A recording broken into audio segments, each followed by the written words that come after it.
सर्वदा मंगलमूर्ती प्रार्थना करू.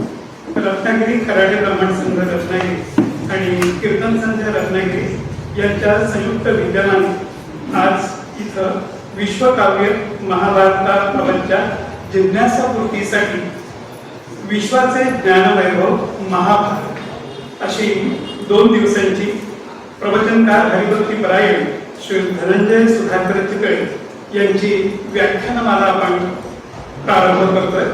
या कार्यक्रमासाठी उपस्थित सर्वांचं मी कराटे ब्राह्मण संघ रत्नागिरी आणि कीर्तन संघ रत्नागिरी यांच्या वतीनं मनपूर्वक असं स्वागत करतो.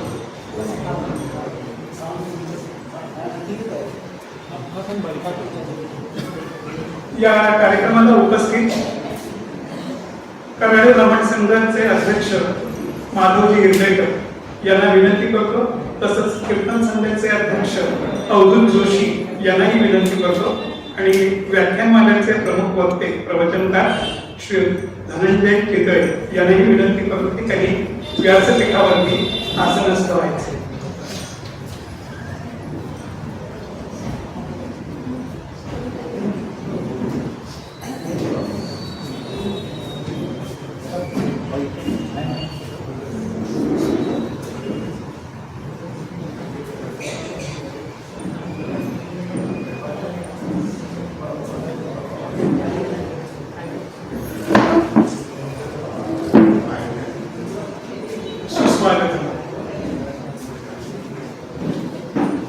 दोन दिवसाच्या या व्याख्यानमालेचा प्रारंभ आपण दीपप्रज्वलनाने करतोय.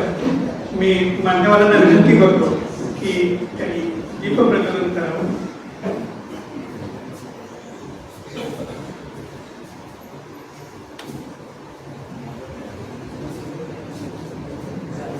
तमसो मा ज्योतिर्गमय.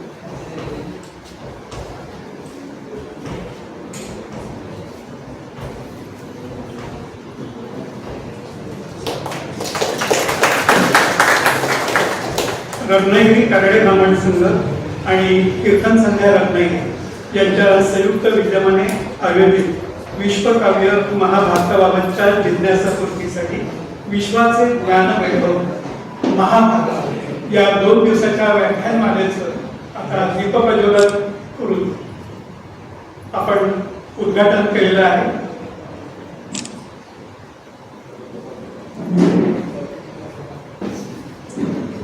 मंगलमूर्तीची पूजा करून प्रार्थनाही केलेली आहे.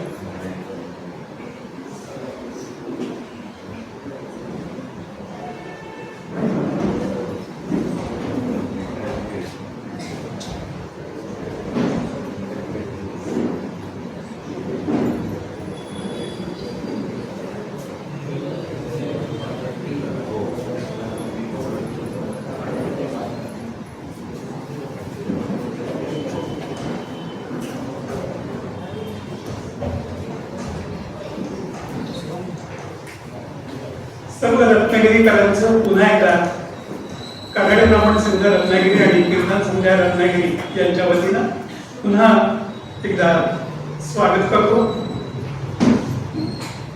आजचे या प्रवचनमालेचे जे प्रवचनकार आहेत हरिभक्ती परायण श्री धनंजय सुधाकर चितळे यांचा परिचय म्हणजे शिक्षण भौतिकशास्त्र म्हणजे फिजिक्स मध्ये पदवीधर, व्यवसाय शैक्षणिक क्लासेस चिपळूणमध्ये. क्लासचं वैशिष्ट्य असं आहे की प्रयोगासह शिक्षण. क्लासची अशी स्वतःची प्रयोगशाळा आहे. आणि प्रवचनासंबंधी म्हणाल तर गेली 21 वर्ष विविध ठिकाणी प्रवचन सेवा त्यांनी केलेली आहे आणि करतात आहे. जसं की महाराष्ट्र राज्य, गोवा, कर्नाटक, हैदराबाद आणि ग्वाल्हेर या ठिकाणी त्यांची 2000 म्हणजे 2300 पेक्षा जास्त प्रवचनं झालेली आहेत.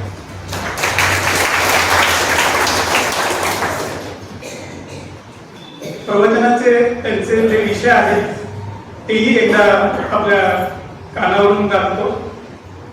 ज्ञानेश्वरी, दासबोध, मनाचे श्लोक, रामरक्षा, अथर्वशीर्ष, श्रीसूक्त, वंदे मातरम, संत वाङ्मयातून व्यवस्थापन शास्त्र, संत वाङ्मयातून व्यक्तिमत्व विकास, संत वाङ्मयातील पर्यावरणाचा विचार, श्री समर्थ रामदास स्वामी आणि स्वामी विवेकानंद यांच्या चरित्रातील साम्यस्थळ, वेदातील विज्ञान, मराठी आरत्या, विष्णू सहस्त्रनाम आणि गीता रहस्य अशा विषयांवरती त्यांची प्रवचनं असतात आणि या याच्यावरचा त्यांचा जो अभ्यास आहे तो अभ्यास आणि त्या निमित्तानं प्रवचन काळातून प्रवचनातून लोकांपर्यंत तो विचार पोहोचवणं असं मोठं कार्य ते करतायत. त्याशिवाय चिपळूण येथील लोकमान्य टिळक स्मारक वाचन मंदिराचे ते 20 वर्ष कार्यवाह आहेत. आता उपाध्यक्ष म्हणून त्यांची कारकीर्द सुरू आहे. परशुराम एज्युकेशन सोसायटी चिपळूण इथले या संस्थेचे ते विश्वस्त म्हणून आहे. आजवर त्यांना मिळालेल्या पुरस्कारांमध्ये ग्रंथालय चळवळीत केलेल्या कार्याबद्दल 2008 मध्ये मुंबई मराठी ग्रंथ संग्रहालयाचा कैलासवासी वासंती गाडगीळ पुरस्कार त्यांना मिळालेला आहे. तसंच श्रीपाद सेवा मंडळ पुणे यांचा 2012 मध्ये मातोश्री पार्वतीबाई देशपांडे संत वाङ्मय अभ्यास हा प्रथम वर्षीचा प्रथम पुरस्कार त्यांना मिळालेला आहे. या दोन्ही पुरस्कारांचं त्यांच्या या कार्याबद्दलचं केलेलं कौतुक आणि असे आपल्याला आजच्या व्याख्यानमालेसाठी मार्गदर्शक करण्याकरता ते उपस्थित आहेत.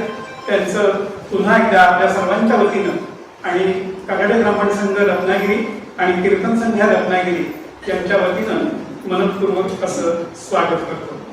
एका वाक्यात जर त्यांचा परिचय करून द्यायचा झाला तर सद्गुरू परमपूज्य शिरीषदादांच्या मार्गदर्शनाखाली अभ्यास करणारा साधक अशी त्यांची महत्वाची ओळख आहे. आणि अशा व्यक्तीची आज आपण व्याख्यानमाला इथे आयोजित केलेली आहे की कीर्तन संध्या जो हा उपक्रम गेली 14 वर्ष रत्नागिरीमध्ये राबवते. या वर्षीचा हा उपक्रम आहे तो 6 जानेवारी ते 11 जानेवारी 2026 या दरम्यान आपल्या नगर परिषदेच्या प्रमोद महाजन क्रीडा संकुलामध्ये हे कीर्तनाचं पुष्प हरिभक्ती परायण चारुदत्त व आपळे गुंफणार आहे. महाभारताचा उत्तरार्ध असा या कीर्तन मालेचा विषय असणार आहे. तर पुन्हा एकदा या सगळ्याच्या निमित्तानं याच पार्श्वभूमीवरती म्हणजे कीर्तन संध्याच्या महाभारताच्या विषयाच्या पार्श्वभूमीवरती आपण हरिभक्ती परायण धनंजय चितळे यांची व्याख्यानमाला समाज माध्यमावरून आणि वृत्तपत्रातून प्रसिद्ध केलेली आहे आणि करतोय. म्हणजे आज त्याचा 5वा भाग आपण प्रसिद्ध केलाय. असे 18 भागांची मालिका समाज माध्यमावरून म्हणजे व्हॉट्सअपवरून आणि वृत्तपत्रातून सुद्धा प्रसिद्ध होते. या संदर्भाने म्हणून ही आज आपण व्याख्यानमाला आयोजित केली आहे. आता कऱ्हाडे ब्राह्मण संघ अध्यक्ष माधवजी इर्लेकर यांच्या वतीनं आजच्या प्रमुख वक्त्यांचा म्हणजे प्रवचनकार धनंजय चितळे यांचा सत्कार आपण करतोय.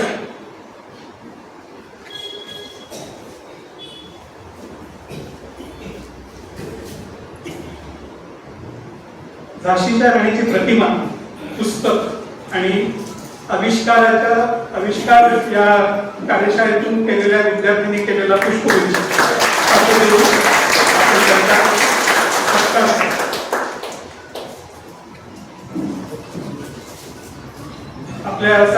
प्रेमाचं प्रतीक म्हणून हा पुष्पगुच्छ.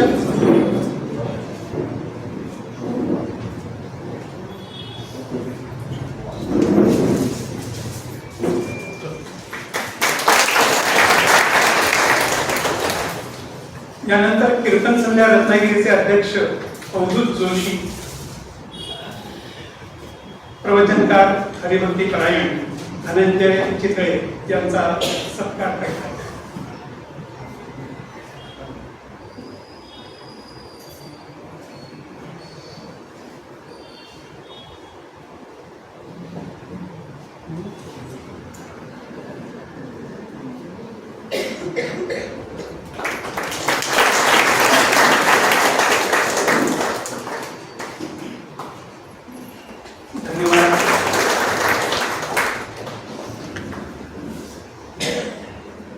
सर्वांना एक विनंती आहे, आपले मोबाईल सायलेंट मोड वरती ठेवा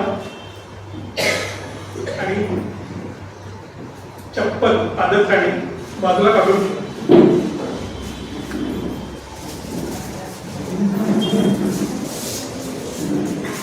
आता यानंतरच्या व्याख्यानमालेची सुरुवात करण्यापूर्वी आजच्या या कार्यक्रमाची सूत्र मी हरिभक्ती परायण प्रवचनकार धनंजय सुधाकर चितळे यांच्याकडे सुपूर्द करतो.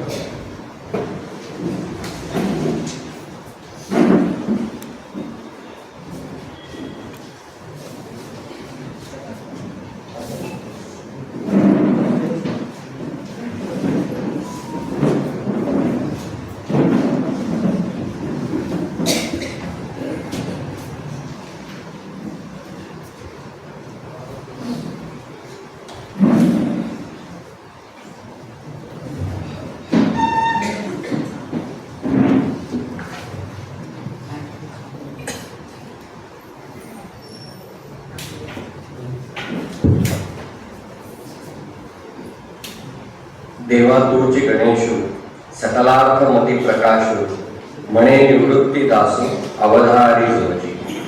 आता अभिनव वाग्विलासिनी जे चातुर्यार्थ कला कामिनी ते श्री शारदा विश्वमोहिनी नमिली मिया. जय जय वो शुद्धे उदार प्रसिद्धे अनवरत आनंदे वर्षकीय. मंगलमूर्ती गणेश, सरस्वती माता आणि सद्गुरू यांच्या श्रीचरणी नमस्कार करून काही थोडस चिंतन आपल्या समोर मांडण्याचा प्रयत्न करणार आहे.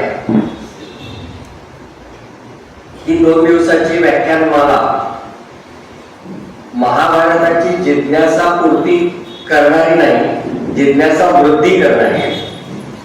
कारण बुवांच्या कीर्तनाला आपण का जायचं आणि का जायलाच पाहिजे याच्यासाठी ही व्याख्यान आहे.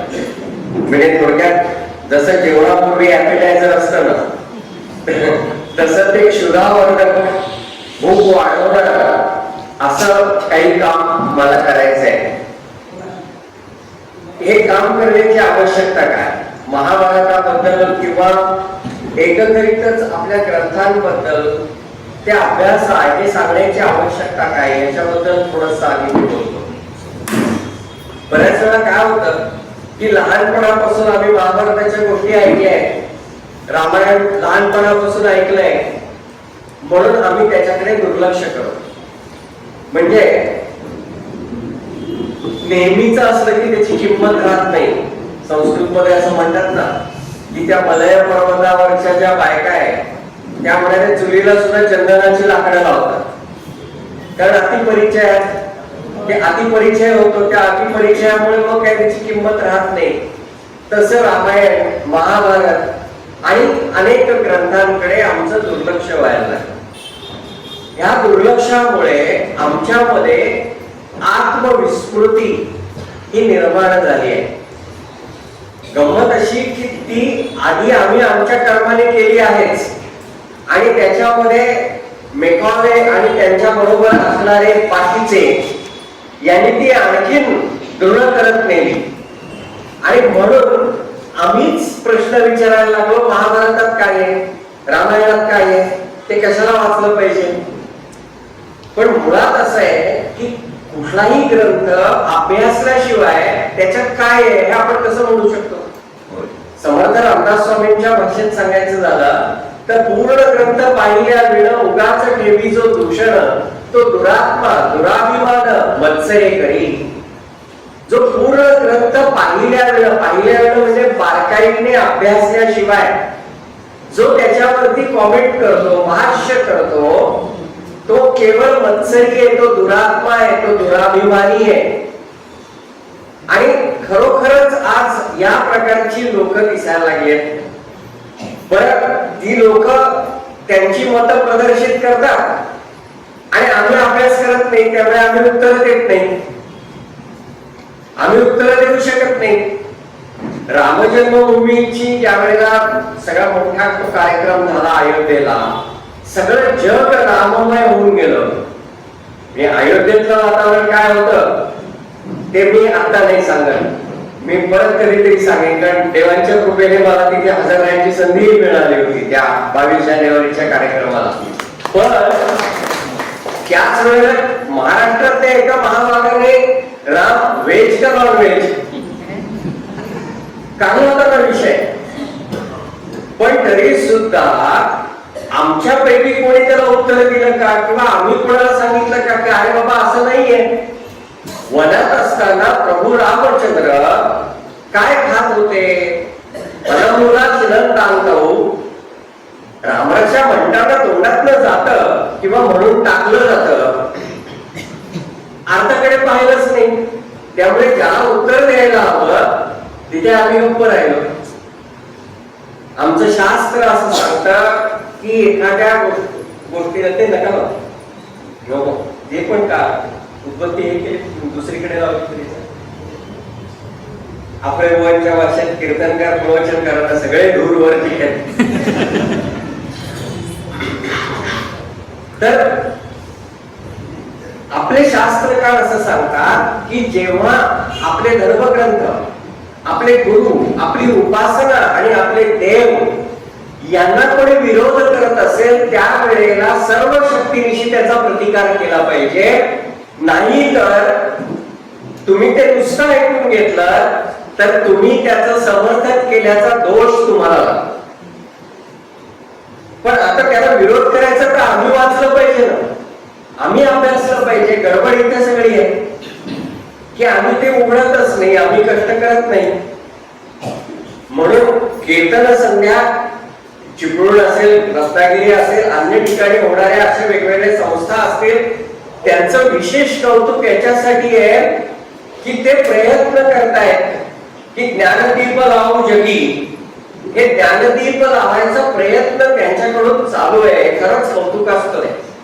आणि मग ते कार्य जेव्हा चालू असतं त्यावेळेला आपण काय करावं तर सोपं, आपल्याला जेवढं जमेल तेवढं सहाय्य करावं. म्हणून मग मागच्या वर्षी छोटी लेखमाला, आता या वर्षीची छोटी लेखमाला, पण ती लिहिताना माझ्या असं लक्षात आलं की मलाच चालवल्यासारखं झालं की 400 आणि 500 शब्दात लिहायचं. मला सांगायचंय पुष्कळ, पण मला 400 शब्दात कसं सांगू? मग करायचं काय? मग म्हटलं बोलून तर बघू आपल्याला काय. म्हणून म्हटलं असं आपल्याला काही करता येईल का की मी बोलायला येईल. त्या निमित्ताने मला माझ्या डोक्यात काय आहे महाभारताबद्दल ते कुठेतरी सांगता येईल. कोणीतरी 4 पुस्तकं उघडतील आणि बरं ही सगळी मंडळी इतकी चांगली आहेत की त्यांनी हो म्हटलं. आणि आजचा हा योग आला. आपण सगळे एकाच भूमिकेतले आहोत. मी मार्गदर्शक वगैरे असा नाही, मी तुमच्या बरोबरीने तुमच्या मदतीने महाभारत शिकण्यासाठीच इथे आलो. कारण गीता काय, महाभारत काय हे एका आयुष्यात शिकण्याचे ग्रंथच नाहीये. ते अनेक जन्म जातील पण तो ग्रंथ कळणार नाही. म्हणजे ग्रंथ कसे आहेत, छोटीशी गोष्ट सांगतो म्हणजे तुमच्या लक्षात येईल. सद्गुरु देवधर नावाचे खूप मोठे अभ्यासक होऊन गेले, संत वाङ्मयाचे खूप मोठे अभ्यासक, विशेषतः ज्ञानेश्वरी. त्यांचं ज्ञानदेवीची गौरव गाथा नावाचं पुस्तक आहे. त्या पुस्तकात हा प्रसंग मी सांगतोय. ज्ञानेश्वरीमध्ये किती सगळं छान आहे हे त्यांच्या जेव्हा एकदा लक्षात आलं त्यावेळेला त्याचा विचार करत बसले होते. समोर ज्ञानेश्वरी आहे आणि या विचारात हरवून गेले होते. एक मित्र आला आणि म्हणाला, अरे तुझी अशी का अवस्था, काय झालं? ते म्हणाले नाही, मी विचार करतोय की हे सगळं एका जन्मात मला कळणार कसं, हे एवढं अफाट आहे. आणि मग ज्ञानेश्वरी किती अफाट आहे याच्यावर दोघांची चर्चा सुरू झाली की एका जन्मातलं काम नाही वगैरे. तेवढ्यात एक वारकरी तिथे आला आणि तो वारकरी त्याला काय म्हणाला, माऊली बद्दल बोलताय जणू. म्हणाले हो, मग बसू काय ऐकायला. बस. तो बसला, यांच्या गप्पा चालल्या तर तो ऐकत होता. थोड्या वेळानंतर सद्गुरु देवधरांनी त्या वारकऱ्याला विचारलं, बाबा तुझ्या पडशीत काय आहे, बरोबर जी काही जोडी टाईप जे होतं त्या पडशीत काय आहे. तो म्हणाला ज्ञानेश्वरी आहे. म्हणाले अरे वा, वाचता येते वाटतं ज्ञानेश्वरी, वाचता का तुम्ही रोज. तो म्हणाला कोण शिकलंय वाचायला, पण माझ्या बापाने सांगितलं की ज्ञानेश्वरी बरोबर ठेवायची, हा नुसता सहवास या जन्मात होऊ दे. आणि माझ्या बापावर श्रद्धा आहे. काय श्रद्धा आहे, त्याच्या पुण्याईने ती माऊली मला पुढच्या वर्षी पुढच्या जन्मात वाचायला शिकवेल आणि त्या वाचनाच्या परिणामाने त्याच्या पुढच्या जन्मात मला अर्थ कळेल. आणि तो उठला आणि निघून गेला. सद्गुरु देवधर म्हणतात की जणू माझ्या डोळ्यामध्ये अंजन घालून गेला, तू कशाला विचार करतो, तुला जमेल तेवढा आता कर. महाभारत हे असंच आहे.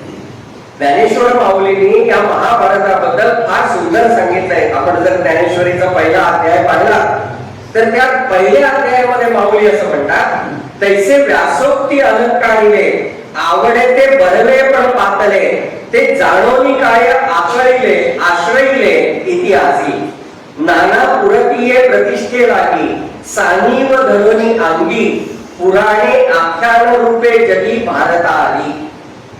व्यासांच्या उक्तीच्या तेजाने, त्या अलंकाराने नटलेली अनेक पुराण ग्रंथ आपल्याला प्रतिष्ठा मिळावी म्हणून महाभारताच्या आश्रयाला आली.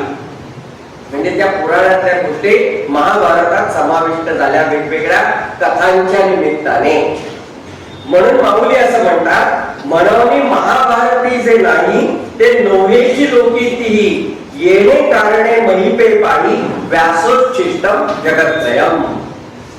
व्यासाने जग उष्ट केलं म्हणजे काय केलं, ते या जगामध्ये जे जे काही नमुने आहेत माणसांचे आणि अनुभवांचे, ते सगळे त्यांनी या महाभारतात आणले.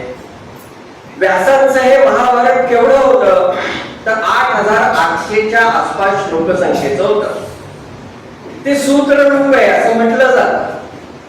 पण त्यानंतर असं झालं की जनमेजयाने जेव्हा व्यासांना सांगितलं की मला हे परत ऐकायचंय, तेव्हा व्यासाने वैशंपायन त्यांच्या शिष्याला सांगितलं, आता तू ऐकव, तू ऐकलंयस ना, आता तू सांग.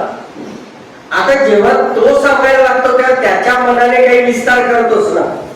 एखादी गोष्ट जेव्हा महाभारतातली सांगायची त्यावेळेला तशीच दुसरीकडे घडली असेल तर मग ती गोष्ट तो सांगणार. जसं मी आता सांगताना सद्गुरु देवधरांची गौरव गाथा तो उदाहरण म्हणून एक दाखला दिला, तसं तेही देणार. त्यामुळे त्या महाभारताची श्लोक संख्या वाढली आणि झाली 24,000.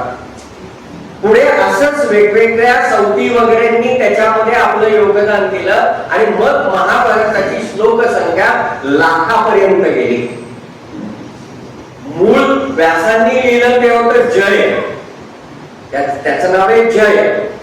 यांनी लिहिलं त्याचं नाव झालं भारत. वैशंपायनाच्या ह्याच्यात लिहिलं आपण बोली भाषेतला म्हणून आत्ताचा प्रचलित शब्द म्हणून लिहिलं म्हणतो. तेव्हा आपली परंपरा मौखिक आहे, सांगणं आणि ऐकणं एवढंच आपल्याकडे आहे. म्हणून बघा आपल्याकडे खूप काही माहीत असलेला माणूस असेल ना तर त्याला बहुश्रुत म्हणतात, खूप ऐकलेला. आणि पाश्चात्य वेल रेड म्हणतात, खूप वाचलेला. फरक आहे, दोन्ही संस्कृतीतले फरक सगळीकडे दिसतात. त्यांच्याकडे परीक्षेमध्ये जे मिळतात त्याला मार्क्स म्हणतात.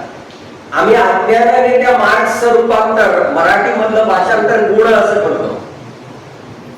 आता मार्क्स ही क्वांटिटेटिव्ह म्हणजे संख्यात्मक गोष्ट आहे आणि गुण ही क्वालिटेटिव्ह. कधी कशी मोजली जाईल ते प्राप्तांक म्हणायला हरकत नाही. तुझा परीक्षेतला प्राप्तांक किती असं म्हणायला हरकत नाही. गुण कसं, ते काही गुण नसतात त्याच्यात. असो असे अनेक शब्द आहेत. आपलं बघा, आपल्याकडे एखादा मुलगा शिकायला लागला आणि त्याला काही मदत हवी असेल तर तो वेगवेगळ्या संस्थांकडे अर्ज करतो. मग ती संस्था त्याला काहीतरी मदत देते, त्याला इंग्लिश मध्ये म्हणतात स्कॉलरशिप. स्कॉलर विद्वान, म्हणजे तू विद्वान आहेस हे मान्य करून त्यासाठी तुला आम्ही दिलं. मराठी शब्द काय? शिष्य.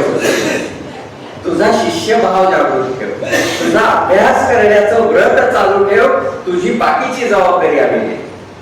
हा दोन संस्कृतीतला फरक आहे, तो शब्दांमध्ये पण कळलं. म्हणून मी जरी म्हटलं की हे लेखन आहे, मी लिहिलेलं, तरी ते मौखिक आहे, नंतर ते लिहिलंय. आता त्यामुळे असं झालं की वेगवेगळ्या प्रकारच्या संहिता तयार झाल्या, महाभारताच्या संहिता तयार झाल्या की ज्या केवळ भारतात नाही, भारताबाहेर पण मिळाल्या. म्हणजे जावा सुमात्रामध्ये सुद्धा या महाभारताची हस्तलिखित मिळाली. मग ती हस्तलिखित संस्कृत मध्येच होती का? भाषा संस्कृतच होती, पण लिप्या वेगवेगळ्या होत्या. काही शारदा लिपीतली होती, काही तेलुगू, मल्याळम या दक्षिण भारतीय लिपींमधली होती. देवनागरी तर संस्कृत म्हणजे देवनागरी तर होतीच. या सगळ्यामधलं नक्की महाभारत काय याचा अभ्यास करण्याची पुन्हा एक गरज निर्माण झाली. मग ते काम करायला पुण्यातले काही विद्वान पुढे आले आणि त्यांनी अतिशय चिकाटीने खूप मोठं काम केलं. त्यांनी जवळपास वेगवेगळ्या काळातल्या 1000 हस्तलिखितांची एकत्रीकरण करून त्यांची एक तौलनिक अभ्यास करून एक कॉपी तयार केली. म्हणजे पहिला श्लोक घेतला तर तो या प्रतीत आहे का, याच्यात आहे का, त्याच्यात आहे का शोधायचं. मग तो जास्तीत जास्त प्रतीत असेल तर तो घ्यायचा. पाठभेद आहे का, शब्दभेद आहे का ते शोधायचं. मग त्याच्यातला जास्त योग्य कोणता आहे ते बघायचं. बघा 1000 प्रतींमध्ये बघायचंय. 1-2 प्रती नाही म्हटलं मी, 1000 प्रती म्हटलं. तुम्हाला उदाहरण म्हणून सांगतो, जर कोणाला हाऊस असेल म्हणजे करावं मुद्दामून, तर तुम्ही करून बघावं मुद्दामून. ज्ञानेश्वरीच्या वेगवेगळ्या प्रती उपलब्ध आहेत. राजवाडेंनी संपादन केलेली प्रत आहे, साखरे महाराजांनी आहे, सोनोपंत दांडेकरांनी आहे, अशा अनेक प्रती आहेत. सरकारी प्रत वेगळी आहे. सगळ्या प्रती घेऊन बसा आणि मग पहिली ओवी सगळीकडे सारखी आहे का वेगळी आहे? काही ठिकाणी ओम नमो श्री आज्ञा आहे, काही ठिकाणी ओम नमो जी आज्ञा आहे. बघा मुद्दामून असा अभ्यास करणं याला तौलनिक अभ्यास म्हणतात. तो त्या लोकांनी केला. भांडारकर इन्स्टिट्यूट त्याच्यातून तयार झालं. त्याचा मूळ उद्देश हा होता. आणि म्हणून आज जेव्हा एखादा अभ्यासक महाभारत अभ्यासाला घेतो त्यावेळेला तो अधिकृत प्रत कोणती मानतो तर भांडारकर संस्थेने संपादित केलेली प्रत याच अधिकृत मानली जाते, कारण ती एवढ्या कष्टाने तयार केलेली प्रत आहे. मग ह्या प्रतीचे एकूण किती भाग आहेत, म्हणजे त्याचे पर्व किती आहेत तर त्यांची एकूण 18 पर्व आहेत. महाभारतामध्ये 18 फार विशेष आहे. तुम्ही जर पाहिलं तर 18 अनेक ठिकाणी दिसतो. महाभारताचं युद्ध झालं 18 दिवसांचं. महाभारत ज्याच्यासाठी प्रसिद्ध आहे ती श्रीमद भगवद्गीता, ती 18 अध्यायांचीच आहे आणि इथली पर्व सुद्धा 18च आहे. कारण 18 हा सुद्धा परब्रह्माचाच अंक आहे. बघा 9 आणि 9च्या पाण्यात येणारे सगळे अंक आहेत ना, त्या सगळ्यांची बेरीज ही 9च होते. म्हणजे 9 1 9 तो 9च, 9 2 18, 1 आणि 8 9, 9 3 27, 2 आणि 7 9. तुम्ही सगळं करत गेलात तर तो 9च सगळीकडे येतो. म्हणून त्याला परब्रह्माचा अंक असं म्हटलं जातं. आणि उलट आहे 8 मध्ये बघितलं तर ते सगळे फिरत जातात. 8 1 8, 8 2 16, 6 आणि 1 7, 8 1 24 झाले 6 नाही का. 8 4 32 5, मग 40 4, 8 पासून खाली येत गेलो आणि मग एका लेवलला 0 येईल, मग तिथून परत वरती जाईल. म्हणून त्याला मायेचा अंक म्हणतात. एक गंमत म्हणून सांगितलं आणि तसंही परिचयात सांगितलं. गणित सायन्सचे क्लास घेतात मग कळायला हवं ना, खरंच घेतात. व्याख्यानात अशा गमती जमती करता येतात. म्हणून मी म्हटलं प्रवचन नको, व्याख्यान चालेल. प्रवचनात असं करता येत नाही. बऱ्याच वेळा लोकांचा हाही समज असतो की प्रवचन म्हणजे काय मांडी घालून बोललं की प्रवचन, उभ्याने केलं की व्याख्यान. तसं नसतं. ज्याच्यामध्ये भगवंतांच्या भक्तीचं प्रतिपादन केलं जातं, भक्ती मार्ग कसा आचरावा याचं मार्गदर्शन केलं जातं, आणि ज्याचा पाया गुरु प्रचिती, शास्त्र प्रचिती आणि आत्मप्रचिती असतो त्याला म्हणतात प्रवचन. आणि जिथे अभ्यास म्हणजे वाचन, नोट्स काढणं वगैरे वगैरे अपेक्षित असतं त्याला म्हणतात व्याख्यान. व्याख्यानामध्ये व्याख्यात्याला आत्मप्रचिती असेलच असं नाही, त्यापेक्षा बरं ना उभं राहिलेलं. त्यामुळे तुम्ही उभं राहून बोललेलं चांगलं. आणि काही असं सहज वेगवेगळे उदाहरण हे सगळं देणं सोपं पडतं व्याख्यानामध्ये. असो, आपण विषयाकडे येऊ. तर या महाभारतामध्ये 18 पर्व आहेत. आता मुद्दामून त्यांची नावं पण सांगतो, नाही तर 18 पर्व आहे इथपर्यंत आला, पण मग कोणकोणती आहे? पहिलं आहे आदी पर्व, त्याच्यानंतर आहे सभा पर्व, मगचं पर्व आहे वन पर्व. प्रत्येक पर्वामध्ये काय काय होत गेलं ते सगळं त्या नावामध्ये येत जात. म्हणजे आदी पर्व पांडवांपर्यंत भरत कुळाचा इतिहास सगळा येऊन गेला. हे केवळ कौरव पांडवांपासून सुरू होत नाही महाभारत. तो जो ग्रंथ आहे ना, तो त्याच्या मागच्या सगळ्या पिढ्या कुठून सुरू झालं. जसं आपण जर भगवद्गीता वाचत असाल तर भगवंत सांगतात ना अर्जुनाला, हा योग मी पूर्वी कुणाला सांगितला, 4थ्या अध्यायामध्ये येतं. मग मी याला सांगितला, त्याला सांगितला, हे जसं मागे जातात, अगदी एका श्लोकात जातात, तसं महाभारत मागून सुरुवात करत. ज्या दुष्यंताने मुलाचं पोषण केलं त्या मुलाचं नाव आहे भरत, आणि त्या भरताचा वंश म्हणून हा झाला भरत वंश.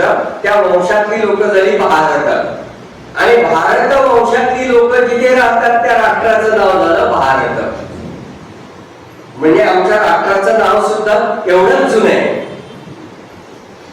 तिथूनच आमच्या भारत म्हणजे काय आपण म्हणतो गुलामगिरीचं दिसतं ना, इंडिया दॅट इज भारत, की तो इंडिया का आला?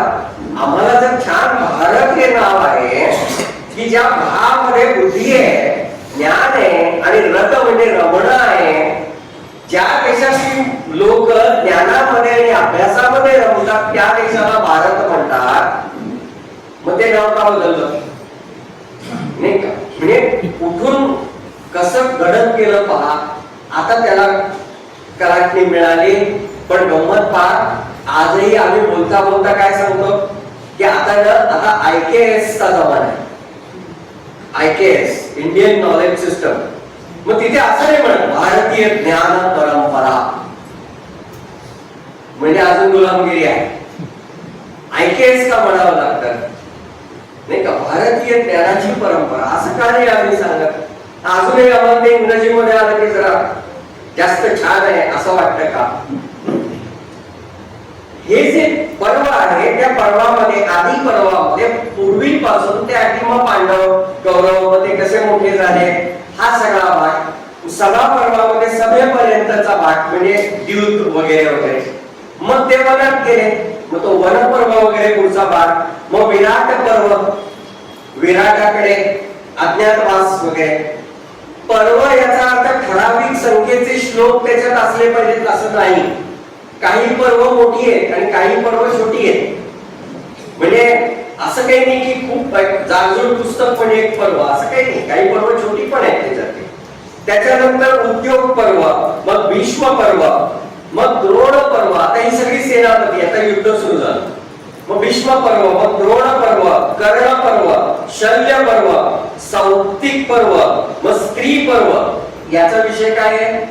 महाभारताच्या युद्धानंतर दोन्हीकडचे अनेक वीर मेले, मग त्यांच्या स्त्रियांनी केलेला शोध, एवढाच विषय. म्हणजे आता ते केवढं असेल, पण तो विषय वेगळा आहे म्हणून तो स्त्री पर्व असा वेगळा मानला गेला. शांती पर्व, अनुशासन पर्व, अश्वमेधिक पर्व, आश्रमवासिक पर्व, मौसल पर्व, महाप्रस्थानिक पर्व आणि स्वर्गारोहण पर्व. अशी 18 पर्व आहेत की ज्याच्यामध्ये आपल्याला ते महाभारत वाचायला मिळतात. रामायण आणि महाभारत काय फरक आहे दोन्हीमध्ये?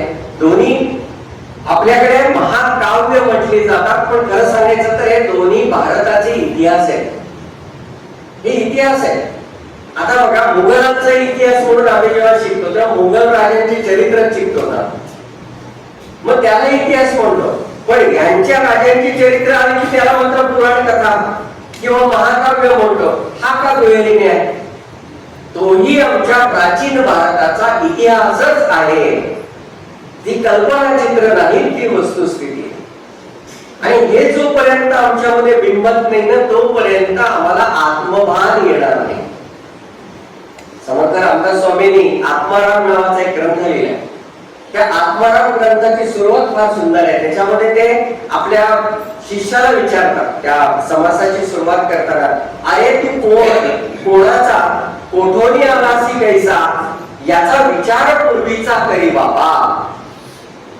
तू कोण आहेस, कोणाचा आहेस, कुठून आलास, कसा आलास, जरा विचार तर कर. परमार्थामध्ये मी परब्रह्माचा अंश म्हणून निर्माण झालो याचं चिंतन करणं म्हणजे साधक होणं. पण जेव्हा मी इतिहासाचा अभ्यासक असतो तेव्हा मी कोण आहे, कुणाचा आहे, कुठून आलो याचा विचार करणं म्हणजे मी माझं नागरिक म्हणून कर्तव्य निभावणं असतं. आणि आज आम्ही तेवढंच विसरलोय. नागरिक म्हणून आमची ही जबाबदारी आहे, पहिलं आपण अभ्यासावं, अभ्यासे प्रकट व्हावे, आणि ते झाल्यानंतर जे जे आपण शिकावे ते ते इतरांशी सांगावे. पुढचं आपल्या हातात नाही, म्हणून ते म्हटलं नाही मला उभी पाठ आहे, शहाणे करून सोडावे, ते आपल्या हातात नाही. आपल्या हातात एवढंच आहे, जे जे आपण शिकावे ते ते इतरांशी सांगावे. तेवढं सांगत जावं, आपलं काम तेवढंच. तुकाराम महाराज म्हणतात तसं, तुका म्हणे जावे जातो साधं विट वाटे, भेटो तरी भेटे कोणी एक. मी ओरडत जातोय, भेटेल तो भेटेल, एवढंच आपलं काम आहे आणि ते आपण करत राहावं. हे नागरिक म्हणून आपलं कर्तव्य. कोण, कोणाचा, कुठून आला, मग त्याचं दर्शन कुठे होतं? रामायणात घडतं, महाभारतात घडतं. रामायणाची गंमत कशी आहे? त्याचा नायक एकच आहे, प्रभू रामचंद्र. महाभारतामध्ये नायक कोण म्हटलं तर प्रश्नच येईल नाही का? त्याच्यावर पुस्तकं पण आहेत. महाभारताचा खरा नायक कोण, याच्यावर अनेक पुस्तक आहेत. पविवर्तकांचं स्वयंभूवाचा, म्हणजे तुम्हाला आणखी कळेल, बी महाभारताचा खरा नायक असं पविवर्तकांनी लिहिलंय. प्रत्येकाचा दृष्टिकोन वेगळे आहेत, प्रत्येक जण वेगवेगळ्या पद्धतीने मांडतो. काही जण म्हणतात या सगळ्याचा नायक म्हणजे भगवान श्रीकृष्ण, कारण श्रीकृष्णाने सगळं घडवलंय आणि श्रीकृष्ण होते म्हणूनच तर पांडव हे यशस्वी झाले. नाहीतर श्रीकृष्णांसारखीच नीती असणारा शकुनी त्यांच्याकडे होताच, पण त्याला नेस्तनाबूत करणारी, नामोहरम करणारी बुद्धिमत्ता भगवंतांकडे होती. म्हणून भगवंत हे त्याचे नायक आहेत. त्या बिहार चोपडांच्या महाभारतात मला एवढंच आवडलं, त्यांनी नायकच ठेवला नाही. मग त्यांनी काय केलं, मय समय हो, तेच खरंय, काळ हाच त्याचा नायक. महाभारत हे काळाचं काळ सांगतोय. महाभारत आणि रामायणातला हा एक फरक आहे.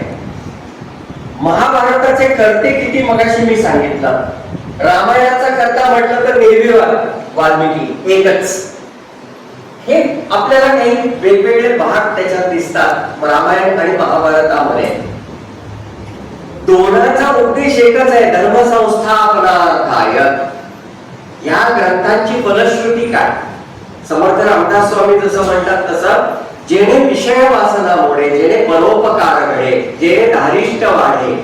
ग्रंथ कशाला म्हणावं? जे वाचल्यानंतर आपल्या वासनांपासून आपण निवृत्त होतो, ज्यामुळे परोपकार करण्याची वृत्ती वाढते आणि ज्या अडचणी येतात त्या अडचणी सोसण्याची ताकद निर्माण होते, त्या रचनेला ग्रंथ असं म्हणावं. आणि सगळ्यात महत्वाचं काय तर म्हणाले मोक्ष.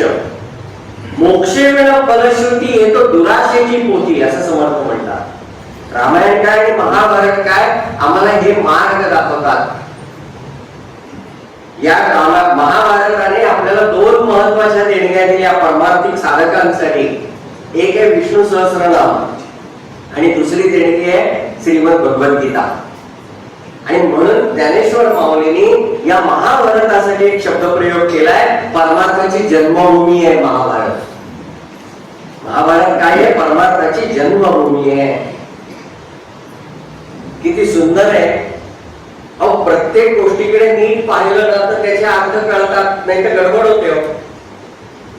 अर्जुन जेव्हा भगवंताला सांगतो सेनयोर उभयोर मध्ये रथम स्थापयामेच्युत, की दोन्ही सैन्यांच्या मध्ये मला उभा कर, म्हणजे परमार्थिक ज्ञान करून घेण्यासाठी मला शत्रू काय, मित्र काय, नातेवाईक काय, सगळ्यांपासून समान अंतरावर केलं पाहिजे, तर मला काय आहे ते कळेल, नाही का? आणि नुसतं तिथे जाऊन कळणार नाही, आपल्या आयुष्याची सगळी सूत्र भगवंतांच्या हाती दिली पाहिजे. तुम्ही कराल तसं, त्यावेळेला परमार्थिक रहस्य कळेल.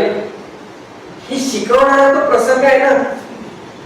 पण हे आम्ही विचारात न घेता आम्ही त्याच्यातनं काय शिकलो?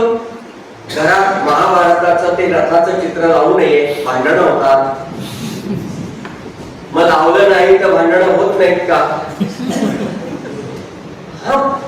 बघा, विचार करा तुम्ही की किती मूर्खपणाचा हे आहे. आणि हे आहे खरं आहे, लोकांचे असे विचार आहेत.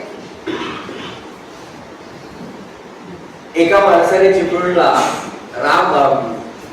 श्रीकृष्ण आणि अर्जुन रथावरती असल्याचे खासीदंती छान चित्र त्याची फ्रेम करून घेतली, अतिशय सुंदर फ्रेम.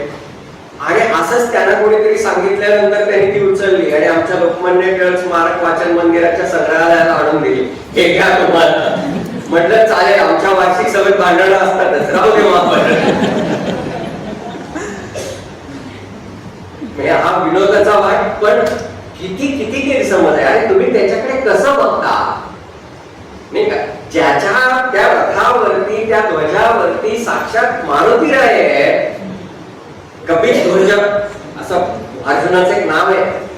कपी त्याच्या ध्वजावरती आहे, साक्षात भगवंत तिथे आहे. त्या घरामध्ये भांडण हा विषयच होऊ शकत नाही.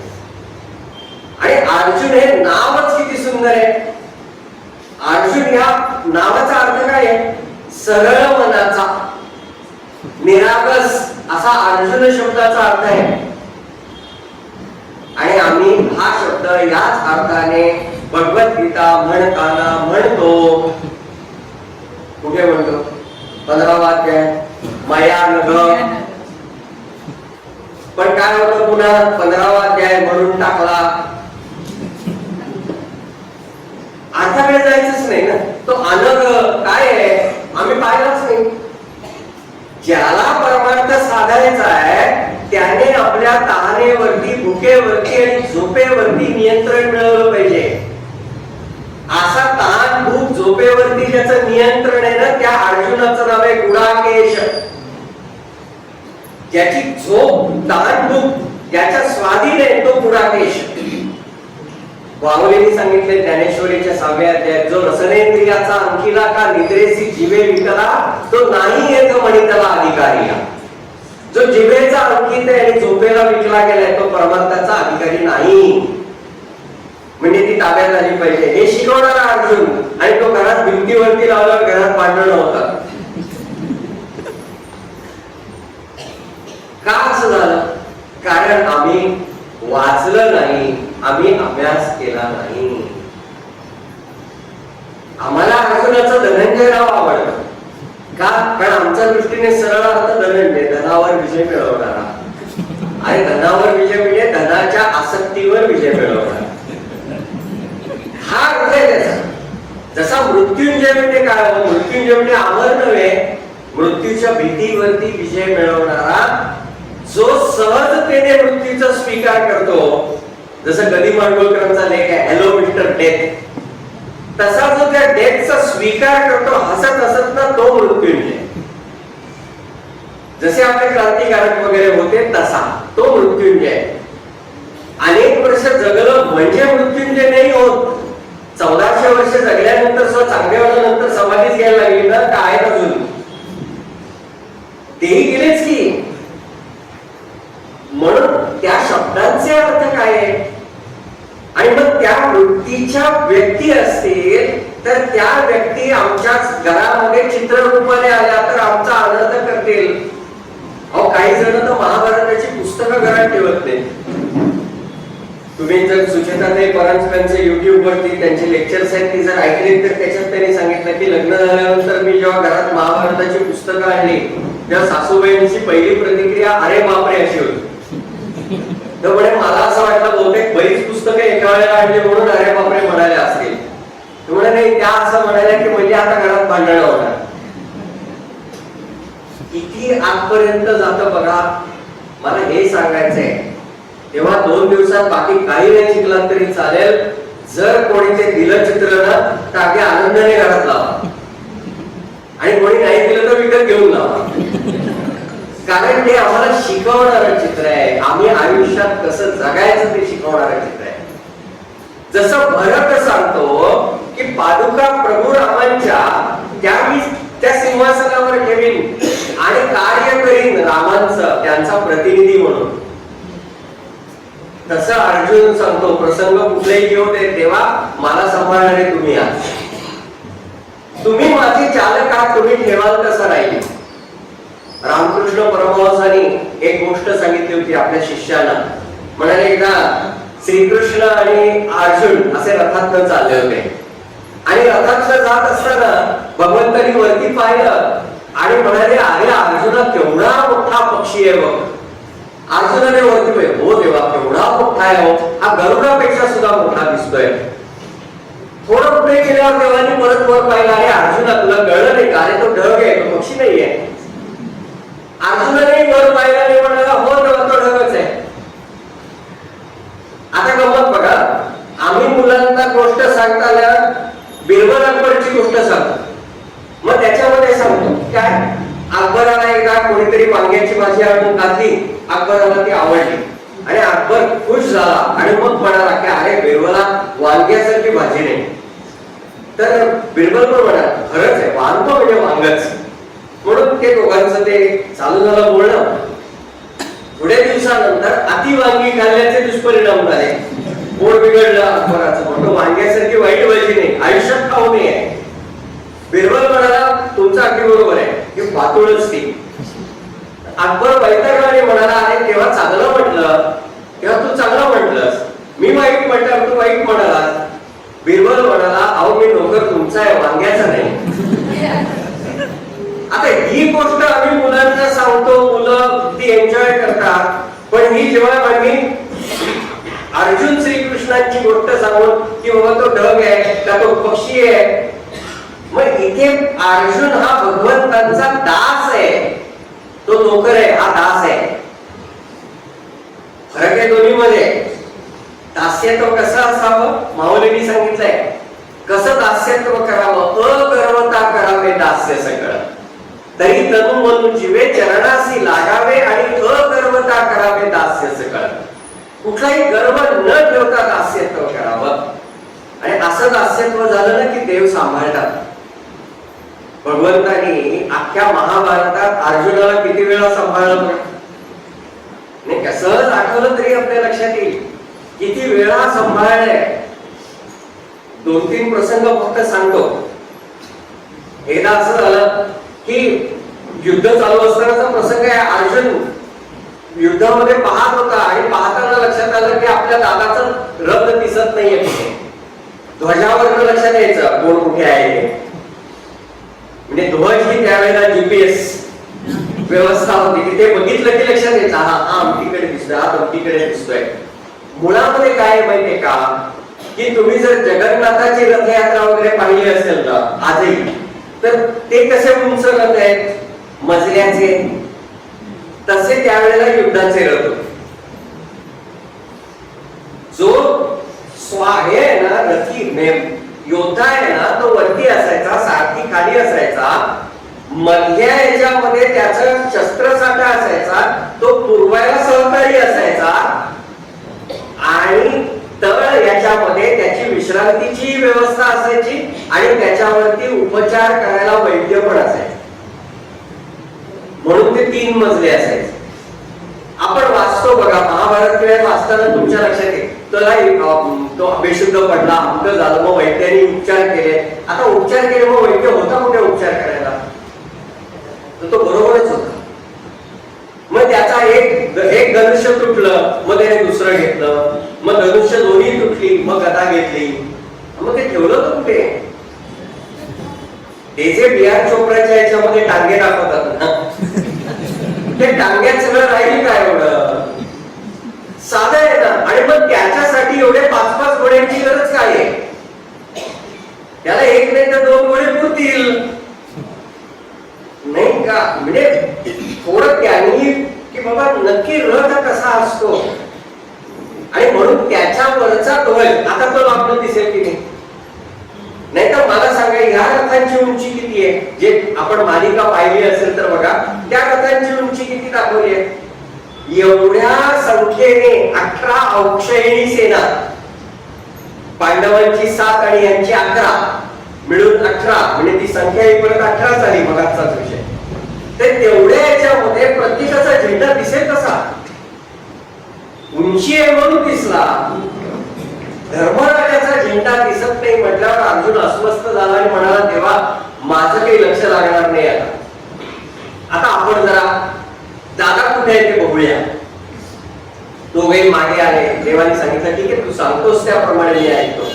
दोघेही मागे आले. झालं होतं असं की धर्मराज आणि कर्णाची त्यावेळेला लढाई झाली होती. कर्णाने पराभूत केलं होतं, पण कर्णाने जो शब्द दिला होता की अर्जुन सोडून कोणाला मारणार नाही, त्यामुळे कर्णाने याला मारलं नाही, प्राणदान दिलं. आणि खरं त्याला ते जास्त झोंबलं की एक सूतपुत्र, त्याला माहित नाही हा कोण आहे अजून, त्याला फार उशिरा कळलं. तर एक सूतपुत्र मला हरवतो आणि मला सांगतो जा घरी, तुझं काम नाही म्हणून. त्या अपमानाने तो येऊन छावणीत बसला. आणि अर्जुनाला हे माहित नाही काय तिकडे झालंय, तो आपल्या काळजीने आला. दारावरच्या पहारेकऱ्याने आज जाऊन सांगितलं अर्जुनाला. युधिष्ठिराला वाटलं बहुतेक हा कर्णाला मारून परत आला. पूर्वकल्पना मनात काहीतरी विचार केला की हा माझा बदला घेऊन गेला बाहेर, अगदी प्रेमाने मिठी मारली, बरं झालं तू माझं काम केलं. काय केलं? कर्णाला मारलंच ना, बरं झालं. कर्ण आणि मी अजून समोरासमोर आलोच नाही. आता हे ऐकल्याबरोबर धर्माला फार मोठा धक्का बसला आणि रागावून, म्हणजे आधीचा राग पराभवाचा आणि आता हे अपेक्षाभंग, तो सगळा राग अर्जुनावरती बाहेर पडला. मग ते गांडीव धनुष्य कशाला लावलेस, ते मोडून टाक, चुलीत घाल वगैरे वगैरे, ते काय ते सांगायचे ते सांगितलं. ते ऐकल्याबरोबर अर्जुनाने सांगितलं की आता तू जिवंत राहतेस. माझी प्रतिज्ञा आहे, जो कोणी माझ्या गांडीव धनुष्याला शिव्या देईल त्याला मी जिवंत ठेवणार नाही. काढली तलवार. त्यावेळेला तलवारी पण होत्या, रामांकडे पण तलवार होती. प्रभू रामचंद्र फक्त धनुष्य घेऊन जात नव्हते, त्यांच्याकडे तलवार पण होती. आता पुन्हा प्रश्न, कुठे तुम्हाला मिळालं? रामरक्षित आहे. आताच सांगू का उद्या सांगू?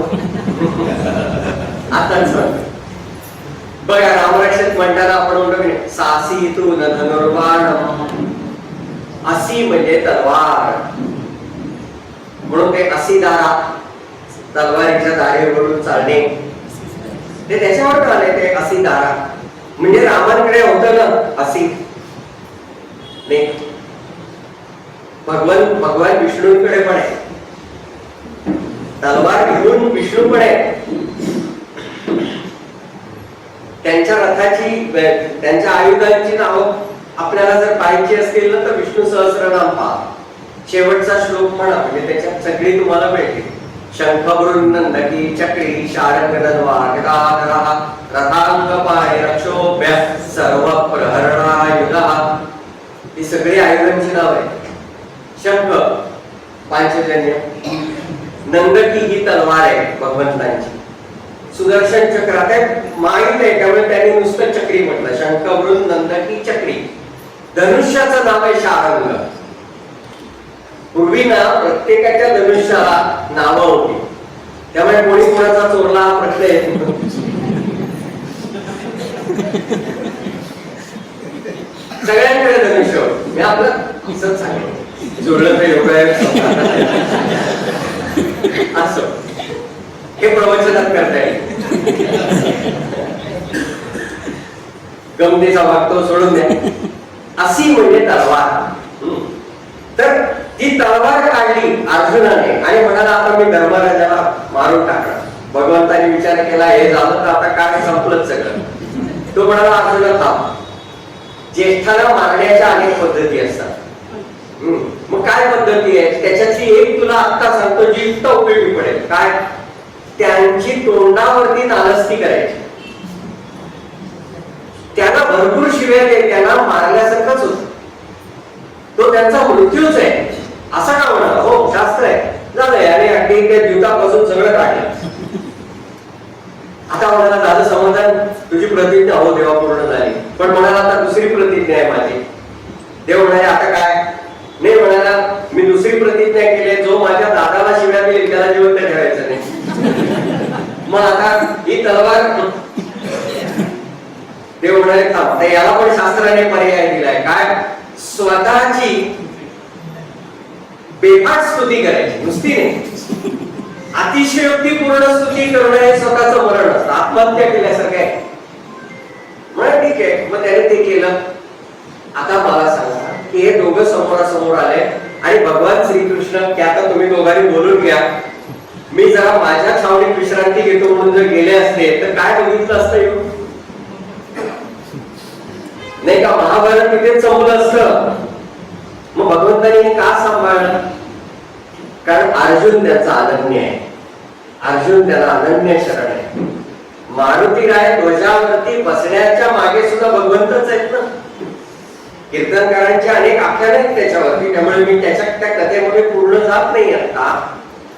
आणि तसंच पाहिलं तर भगवान श्रीकृष्णाने भीष्मानी जी प्रतिज्ञा केली, उद्या एक तर पांडव नाही तर मी, सगळे पांडव तरी संपतील नाही तर मी तरी संपेन, ही जेव्हा प्रतिज्ञा केली तेव्हा रात्रीत सगळं कसं फिरवलं. द्रौपदीला घेऊन गेले आणि तिथे गेल्यानंतर नमस्कार कर वगैरे सांगितलं. तिची भागवतचं अतिशय सुंदर आख्यान आहे त्याच्यावरती, म्हणून तेही मी आता सांगत नाही. म्हणजे जे त्यांनी छान मांडलंय ते परत मी इथे कशाला सांगू, ते तुम्ही मुद्दामून मुळात नाही का.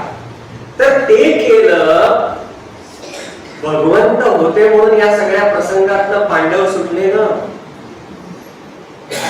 आणि जेव्हा सगळं युद्ध पूर्ण झालं 11 अध्यायांचं 11 दिवसांचं आणि परत आले पांडव, त्यावेळेला भगवंत म्हणाले अर्जुना आजपर्यंत मी सारथ्याचा धर्म पाळला.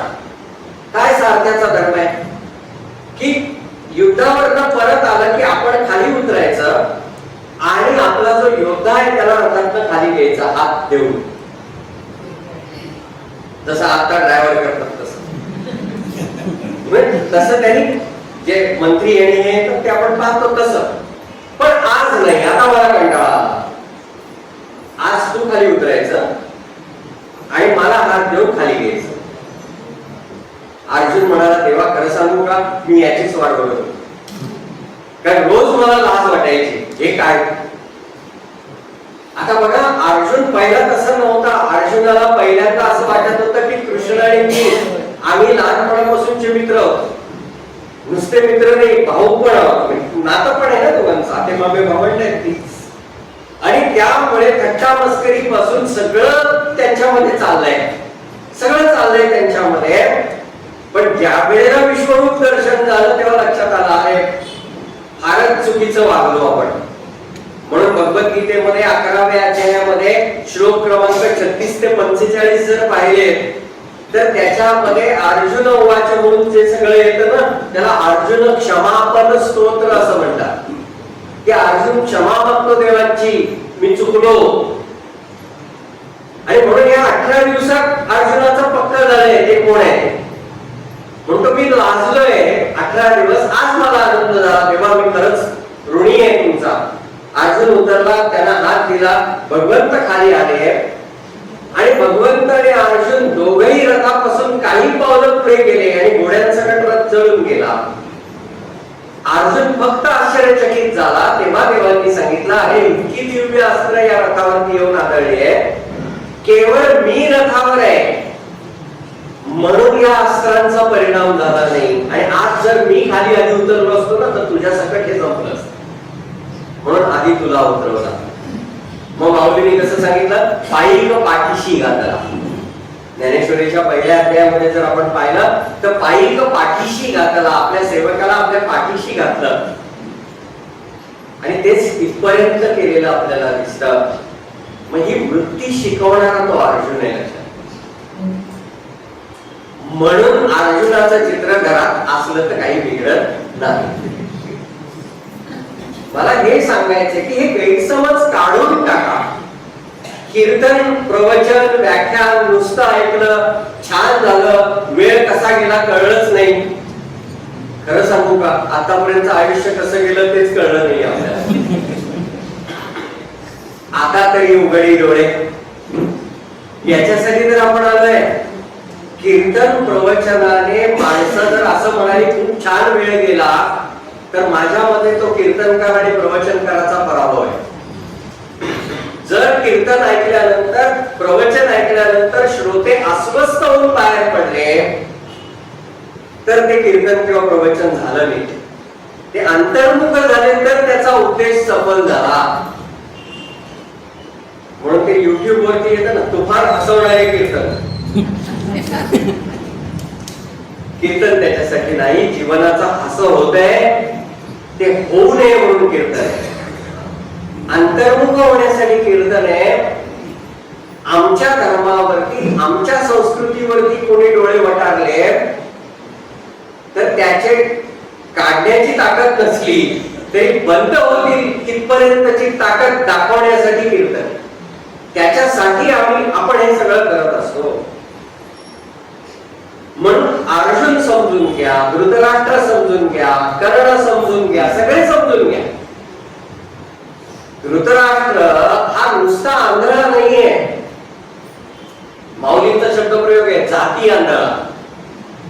म्हणजे ज्ञानचक्षुने पण आणि चर्मचक्षु तर होतेच बंद. ज्ञानचक्षुने आंधळा म्हणजे काय होता, माऊलींच्या भाषेत पुत्र स्नेहे मोहितू, आपल्या मुलाच्या प्रेमाने मोहित झालेला. आणि नुसता मोहित नाही, माऊलींनी संजयाच्या तोंडी एक छान शब्दप्रयोग घातलाय ज्ञानेश्वरी. एवढं सगळं ते गीतेचं तत्वज्ञान वगैरे ऐकून संजय नुसता असा नाचायला लागला, अतिशय उत्तेजित झाला. भगवद्गीता ना पहिल्यांदा कोणी ऐकली तर 4 जणांनी ऐकली. बघा, मी 4 म्हणतोय. कसे काय 4? अर्जुन थेट ऐकणार, दुसरा संजय, आणि संजयाच्या माध्यमातून ऐकणारा धृतराष्ट्र. तो रथावरती बसलाय, तो काय नुसता बसला होता. मारुती राय काय भक्तीच्या त्या वाटा मजत आवाव्या बटा म्हणणारे ते ज्यांचं मार्गदर्शन घ्यायचं ते मारुती राय. ते काही नुसतेच बसले होते का, तेही ऐकतच होते, पण ते त्या पलीकडे गेले. म्हणून त्यांचं काही नाही, पण हे बाकीचे 3 आहेत ना, ते 3 नमुने अवतरण केलं की कसं ऐकावं आणि कसं ऐकू नये त्याचे वस्तुपाठ असणारे 3 जण आहेत. धृतराष्ट्र त्याच्यातला आहे ना, तो सगळं एवढं छान सगळं चाललंय तरी कोंब्यासारखं आहे. म्हणजे माऊलींनी शब्द प्रयोग केलाय की पाण्यात बसलेला रेडा, तसा हा धृतराष्ट्र आहे म्हणा, काही परिणाम नाही. आणि त्याला असं बघून संजयाला वाईट वाटतं की अरे माझा मालक असा का, एवढं सगळं छान छान चाललंय, मी एवढं सगळं जीव तोडून सांगतोय, याच्यावर काही परिणाम होत नाही. आणि मग त्या संजयाच्या तोंडात माऊलीने कोळी घातली आहे, कोळीचा चरण घातलाय, म्हातारा मोहे नाचला. हा म्हातारा मोहाने नाचून गेला. अरे ह्याच्यापेक्षा काय आणखी सांगायचं ना. पण माऊलींचं त्याच्यापेक्षा बहारदार सांगणं आहे. 15व्या अध्यायाच्या शेवटी हा भाग येतो ज्ञानेश्वरीच्या. मुद्दाहून आपण पहा, ते असं म्हणतात की भगवद्गीता कोणीही ऐकली ना तरी ती फुकट नाही जात, ती कधीतरी परिणाम करते. मग कसा परिणाम करते? खरं तर धृतराष्ट्राने जबरदस्तीने ऐकले, काही गरज नाही त्याला ऐकले. म्हणजे खरं त्याला तो उद्देशच नाही ऐकायला बसणं. त्याचा उद्देश काय आहे? माझ्या मुलांचं काय होईल, बाकी मला तो काही सांगू नको. धर्मक्षेत्रे कुरुक्षेत्रे समवेता युत्सवा मामका पांडवाश्चैव किम कुर्वत संजय. माझी आणि त्या पंडूची मुलं पांडव तिथे काय करतात, म्हणजे माझी मुलं जिंकतात की नाही एवढंच सांग. आणि हे बोलतात त्याला पुढे 699 श्लोक ऐकायला लागले. हा पहिला फक्त धृतराष्ट्राचा. आता त्याच्याही मागे कारण आहे, ते नंतर सांगतो. हे का त्याने विचारलं, तिथून गीता का सुरू झाली, त्याचंही एक वेगळं कारण आहे, पण ते नंतर सांगतो. हे धृतराष्ट्राने सक्तीने ऐकलं बरोबर. म्हणजे माऊलींच्या भाषेत पुन्हा सांगायचं तर माऊली म्हणतात की अमृताचा पाऊस पडावा एखाद्या गावात आणि त्याच वेळेतला गावातल्या एखाद्या करंड्याने शेजारच्या गावात जावं, तसं आहे धृतराष्ट्राचं. की एवढा इथे अमृतधारेचा वर्षाव होतोय आणि हा उठून दुसरीकडे गेला. तसं झालं.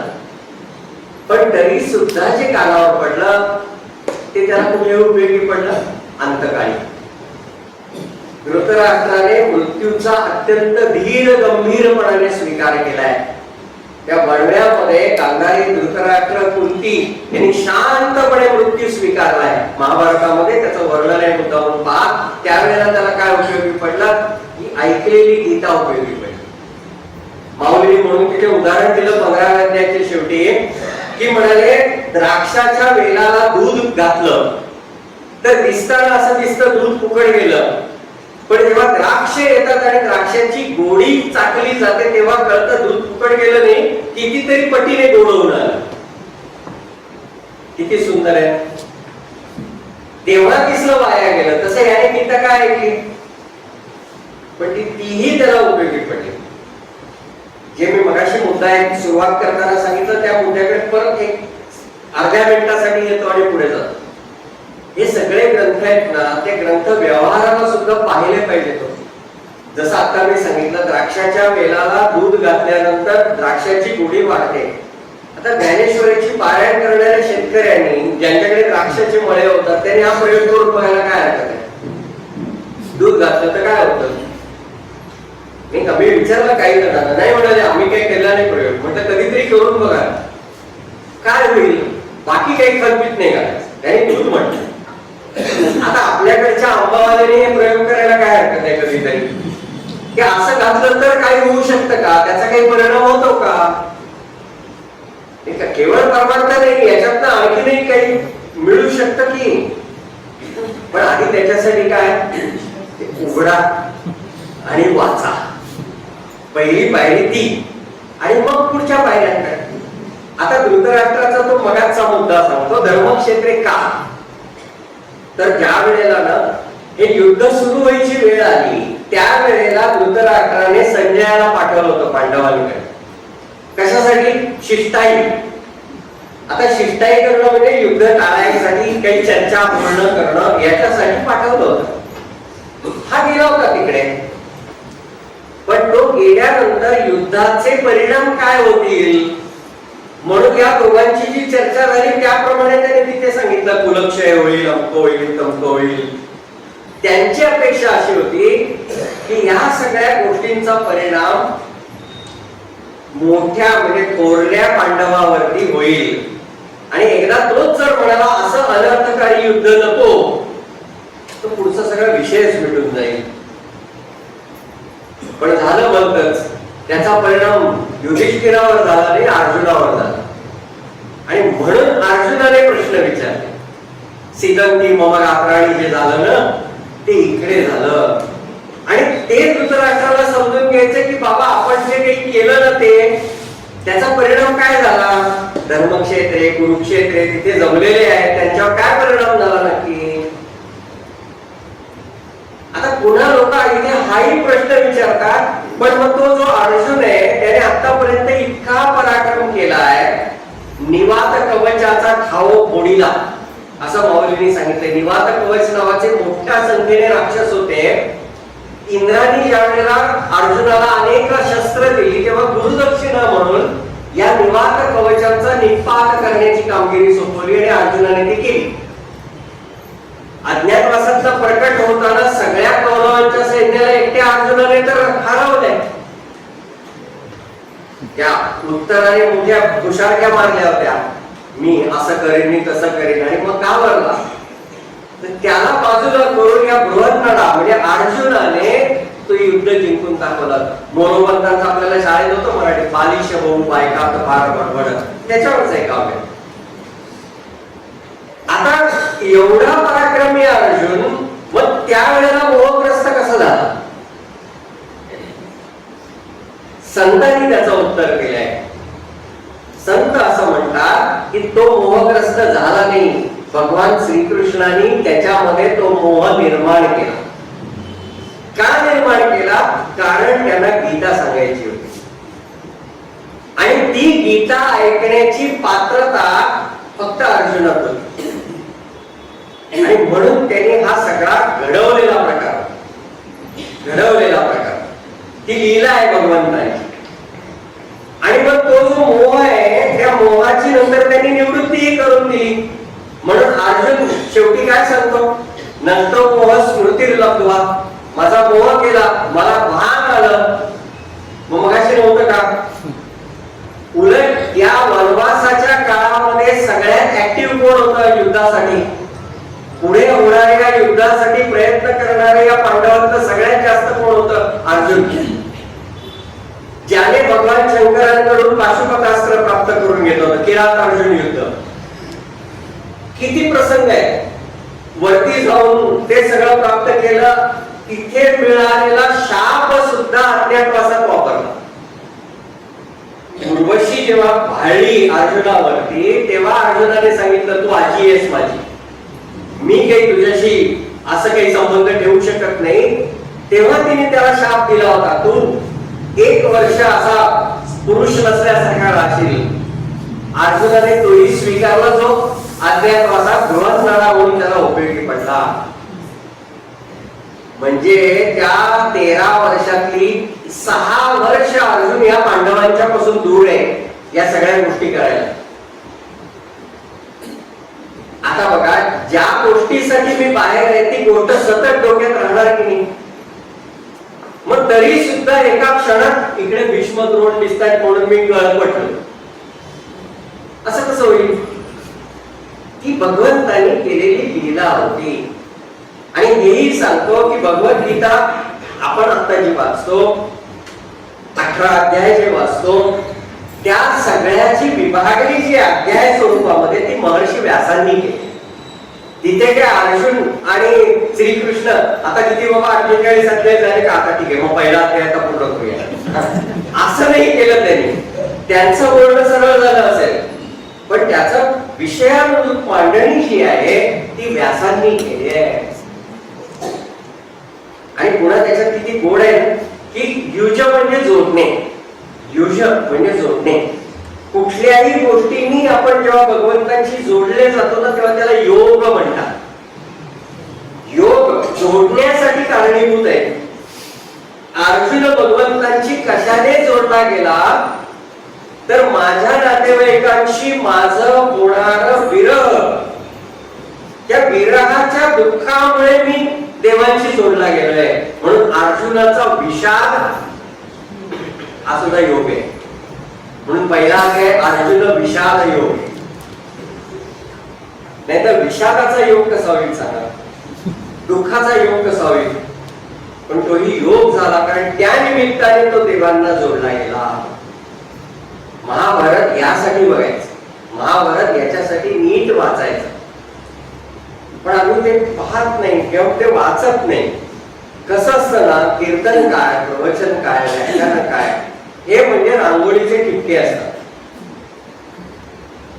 5 दिवसात बुवा काय देणार आणि 2 दिवसात मी काय देणार. 1 लाख श्लोक मी मगाशीच सांगितले. किती आम्ही त्याच्यातलं घेऊ शकतो? आम्ही काय करणार? आम्ही फक्त ठिपके टाकणार. रांगोळी जोडायची कोणी? हे ज्याचं त्याचं काम नाही का, ज्याचं त्याचं काम आहे ते त्याने ते करावं. म्हणजे मग ती महाभारताची जशी बाहेरने येताना आता रांगोळी आहे तशी एक छान रांगोळी तयार होते की जी आम्हाला काहीतरी शिकवून जाते. दोन कॅरेक्टर्स बद्दल थोडं चिंतन केलं आपण आता, अर्जुन आणि धृतराष्ट्र. प्रत्येक कॅरेक्टर असंच आहे. अर्जुन जसा भगवंताला योग्य वाटतो की मला जे सांगायचे ते ऐकणारा कोण असेल तर तो अर्जुन आहे, तसं भीष्म म्हणतात मला त्याच्याशी बोलायचंय तर योग्य कोण. युद्ध पूर्ण झाल्यानंतरचा हा भाग आहे. भगवंत एका डोळे मिटून शांत बसले होते. पांडवांनी विचारलं देवा तुम्ही काय करताय? देव म्हणाले मी ध्यान करतोय. पांडवांनी विचारलं जग तुमचं ध्यान करतं, तुम्ही कुणाचं करता? मी तुमच्यापेक्षा आणखी कोण वेगळे? देव म्हणाले जे माझं ध्यान करतात त्यांचं मी ध्यान करतो. मग असा कोण आहे? देव म्हणाले असे भीष्म आहेत की जे शरशय्येवर असून सुद्धा ते ध्यानमग्न आहेत. बघा आम्हाला ताप आल्यानंतर सुद्धा आमची उपासना सुटते. आज जप केला नाही का नाही, ताप आला. उलट गंमत अशी आहे, ताप आला म्हणजे किती छान ना, आता कुठे जायचं नाही काही नाही, मग आरोस पडलाय ना मग जप करा. पण ते तापामुळे ना लक्षच लागलं. हे आम्ही ते सतत खातो ना कुरकुरे, हे कुरकुरे असे स्वभावात येतात. मग पण भीष्मांसारखा असतो ना तो नाही रडत. तो म्हणतो कसं का असे ना, जे आहे ना त्याच्यात मी भगवंतांचं अनुसंधान सोडणार नाही, कधीच सोडणार नाही. म्हणून भीष्म फार मोठे. भीष्मांचा भावार्थ रामायणाने श्रेष्ठ वैष्णवांमध्ये उल्लेख केलाय की वैष्णव अनेक आहेत, पण या वैष्णवांमधला श्रेष्ठ वैष्णव कोण असेल तर 6 वैष्णव श्रेष्ठ आहेत म्हणतात. कोण कोण आहेत ते? बलिर विभीषणो भीष्म प्रल्हादो नारदो ध्रुवः षडैते वैष्णवाज्ञेया स्मरणं पापनाशनम. भावार्थ रामायणाच्या युद्धकांडातल्या 72व्या अध्यायामध्ये हा संदर्भ आपल्याला वाचायला मिळेल. म्हणजे त्या 6 श्रेष्ठ वैष्णवातले भीष्म ते आता शरशय्येवर आहेत आणि योग्य वेळ आल्यावर ते त्यांच्या लोकाला निघून जाणार आहे. भगवंत म्हणतात अरे ते इथून गेले ना की जगातलं ज्ञान संपून जाईल. तेव्हा आता तुम्ही असं करा, सगळ्यांनी त्यांच्याकडे जा आणि त्यांच्याकडून विविध विषयांवरचं मार्गदर्शन घ्या, समजून घ्या ते विषय काय. आणि मग हे सगळे पांडव तिकडे गेले. ज्या वेळेला ते तिकडे गेले त्यावेळेला भगवान श्रीकृष्णाने भीष्मांची स्तुती केली आहे. महाभारतातली स्तुती येते आणि स्तुती करताना भगवान श्रीकृष्ण भीष्माला काय म्हणतात की तुम्ही कसे आहात? सत्ये तपसी ज्ञानेच यज्ञाधिकरणे तथा धनुर्वेदेच वेदेच नित्या चैवानुलक्षणे अनुशंसम शुचिम दांतम सर्वभूतहिते रतम महारथम त्वत्सदृशम न किंचित न शुश्रूषम. म्हणजे सत्य तप दान यज्ञ वेद धनुर्वेद नीतिशास्त्र प्रजापालन शुचित्व संयम आणि सर्वांचं कल्याण करणं या बाबतीत मी तुझ्याशिवाय दुसऱ्या कोणाचं नाव ऐकलं नाही. हे कोण म्हणताय? भगवान श्रीकृष्ण म्हणताय. कुणाला म्हणताय? भीष्मांना म्हणताय. म्हणजे भीष्म किती मोठे आहेत नाही का? स्तुती कोण करते बघा ना. बरं भगवंताला काही असं म्हणजे अगदी नेहमीच्या भाषेत सांगायचं तर भगवंताला काय पडली होती यांची स्तुती करून. आणि आता तर पराभूतांचे एक ते सुद्धा शेवटच्या घटका मोजणार आहे, त्यांचं कौतुक करून काय मिळणार आहे नाही का? जो तो वंदन करी उगवत्या उद्याकडे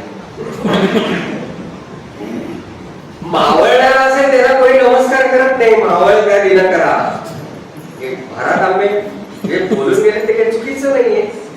जे आत्ता आहेत त्यालाच नमस्कार केला जातो. ह्याला का केला? कारण त्यांचं कर्तृत्व तेवढं मोठं आहे. असं ते म्हणतात. भगवंतांचा आणखीन एक अप्रतिम श्लोक आहे हा महाभारताच्या शांती पर्वातला 50व्या अध्यायातला 28वा श्लोक आहे. मी मुद्दामून एवढ्यासाठी सांगतोय, माझं ज्ञान पाजळायला नाही, कोणीतरी पुस्तक उघडा आणि बघा आहे का नाही म्हणून सांगतोय, बाकी नाही सांगत. तिथे असं त्यांनी म्हटलंय, मनुष्येषु मनुष्येंद्र न दृष्टो न च मे श्रुतः भवतो वा गुणैर्युक्ता पृथिव्यां पुरुषा क्वचित. मनुष्यांमध्ये तुझ्या समान गुणांनी युक्त पुरुष या पृथ्वी तलावर मी न पाहिला न ऐकला. भगवान श्रीकृष्ण भीष्मांना सांगतात आणि असे भीष्म भगवंतांची स्तुती करतात, कारण त्यांना अधिकार माहिती आहे. म्हणून तर ज्या वेळेला भगवान श्रीकृष्ण त्या भीष्मांवरती हल्ला करून आलेला प्रतिज्ञा केली होती, न दरी शस्त्र करी मी. बघा दोन्ही पक्षातला फरक बघा. आता पक्ष म्हणजे कौरव पांडव, आताचं वातावरण वेगळं आहे त्यामुळे परत ते गडबड होईल. कौरव आणि पांडव याच्याबद्दल आपण बोलतोय. प्रतिज्ञेचा दुराग्रह आणि जर दुसऱ्याचं कल्याण होत असेल तर प्रतिज्ञा मोडली पाहिजे याची समज नसणं हे कौरवांचं लक्षण आहे. बघा, मी राज्याच्या गादीवर बसणार नाही, भीष्मांची प्रतिज्ञा. तो दुर्योधन वाटोळं करतोय. विदुराने एका ठिकाणी अगदी कळवळून सांगितलंय भीष्मांना, अहो त्याला आवडा, त्याला पकडून तुरुंगात टाका आणि तुमच्या हातात सत्ता घ्या, आणि ते जमत नसेल तर आपण दोघं मनात निघून जाऊ. नाही, माझी प्रतिज्ञा आहे गादीचं रक्षण करायचं. ह्याला दुराग्रह म्हणतात, ही प्रतिज्ञा नव्हे. भीष्म प्रतिज्ञा हे छान आहे, पण आहे त्याच्यामुळे तू राज्याचं वाटोळं केलं, वंशाचं वाटोळं झालं. भगवंतांचं बघा प्रतिज्ञा आहे, न धरी शस्त्र करी मी हातात शस्त्र धारण करणार नाही, आहे प्रतिज्ञा मान्य. पण तुम्हाला माहितीये या महाभारतात भगवंतांनी एकदा तर शस्त्र धारण केलंच, आणि एका वेळेला त्यांनी आपल्या सारथ्याला तयारी ठेवायला सांगितली होती. सगळा माझा रथ तयार पाहिजे. कधी ज्या वेळेला अर्जुनाने प्रतिज्ञा केली ना की उद्याच्या दिवसात जयद्रथाला संपवेल. मी सगळं का सविस्तर सांगत नाही, भुवांकडनं ऐकलंय मी, आता नाही, मी फक्त तुमची भूक वाढवायला आलो, त्यामुळे ते तिथे ऐकायचे. म्हणून मी त्या कथा रंगवत बसत नाहीये, आणि 4 तासात मी आणखी काय काय सगळं रंगवत बसू. म्हणून तेवढंच सांगतो, थोडक्यामध्ये मला विषय मांडायचा तेवढंच चालतं. अर्जुनाने प्रतिज्ञा केली खरी, पण ही प्रतिज्ञा पूर्ण कशी होईल देवाला काळजी. जे मगाशी सांगितलं ते, जो अनन्य शरण आहे त्याची काळजी मलाच करायला पाहिजे. अनन्या चिंतयन्तो मां ये जनाः पर्युपासते तेषां नित्याभियुक्तानां योगक्षेमं वहाम्यहम्. 9वा अध्याय 22वा श्लोक. योग म्हणजे जे अप्राप्य आहे ते प्राप्य करून देणं, आणि क्षेम म्हणजे जे मिळालं ते टिकवणं. ते कायमचं पण टिकलं पाहिजे, नुसतंच मिळालं आणि गेलं असं नाही. मिळालेलं कायमस्वरूपी टिकलं पाहिजे. ते देणं हे भगवंत करतात, पण ते कोणाला? अनन्यास चिंतयन्तो मां. जो अनन्य आहे त्याच्यासाठी, बाकीच्यांसाठी नाही. मग हा तर माझा अनन्य आहे, प्रतिज्ञा करून बसलाय. बरं, अर्जुनाची एक वाईट सवय होती काय, मी अवघं ते करीन आणि नाही झालं तर काय, जाळून घेईन. लाडकं त्याचं ते एक होतं, मी जाळून घेईन. तो मेला नाही जयद्रथ तर दुसऱ्या दिवशी मी संपले.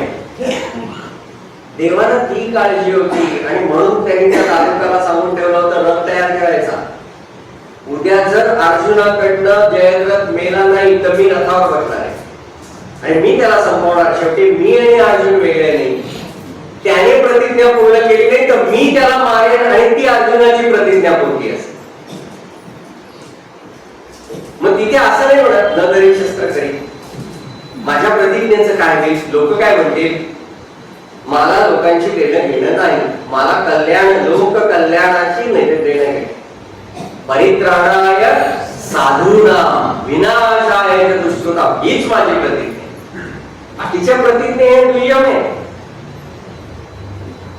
आणि दुसरं, अर्जुन ज्यावेळेला भीष्मांशी युद्ध करताना जेव्हा बेशुद्ध पडला, आता काय होईल त्यावेळेला भगवंतानी इकडे तिकडे पाहिलं आणि त्यांना रथाचं चाक दिसलं. ते चाक घेऊन धावले भीष्मांवरती. जे जुने मराठी शिकलेले असतील त्यांना आठवत असेल, होती कविता शाळेत, असा येता ते पुढचं नाही म्हणत, ते सगळ्यांना माहित असेल. आणि ते भीष्माला इतका आनंद झाला, ते देवांचं रूप पाहिल्यावर त्यांनी शस्त्र दिलं, टाकून हात जोडले, देवा माझ्यासाठी प्रतिज्ञा मोडली, धन्य झालो, जगन्नाथे केले मज सकल लोकात बरवे.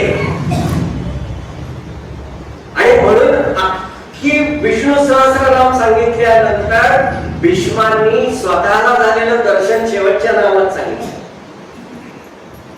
सगळी आयुध सांगितली विष्णूंची, शंखवृंद, नटी, चक्री, शार्ंग, धन्वा, गदाधरा. माझ्यासमोर कसे रथांग पाणी, आता रथाचं अंग म्हणजे चाक घेतलेले पाणी, रथांग पाणी रक्षोभ्या सर्व प्रहरणायुधा. इथे सहस्रनाम पूर्ण करतात कारण ते त्यांचं दर्शन आहे. भीष्मांसाठी देवांनी आपली प्रतिज्ञा बाजूला ठेवली नाही का. एवढे भीष्म तयारीचे, मला सांगायचा भाग, एवढे भीष्म तयारीचे. भगवंतांच्या 2 अवतारांना भीष्मांनी आपली ताकद टाकली. एक सांगितले, दुसरे परशुराम, त्या अंबा, अंबिका, अंबालिका, ती जी कथा आहे त्या कथेच्या याच्यातला संदर्भ मी सांगतोय आता. भीष्म आणि परशुरामांचं युद्ध झालंय अनेक दिवसांचं, आणि भीष्मांनी ते युद्ध अनिर्णित राखलंय. परशुरामांबरोबरचं युद्ध अनिर्णित ठेवणं हा सुद्धा विजयच आहे हो. हा सुद्धा एका दृष्टीने विचार केला तर विजयच आहे.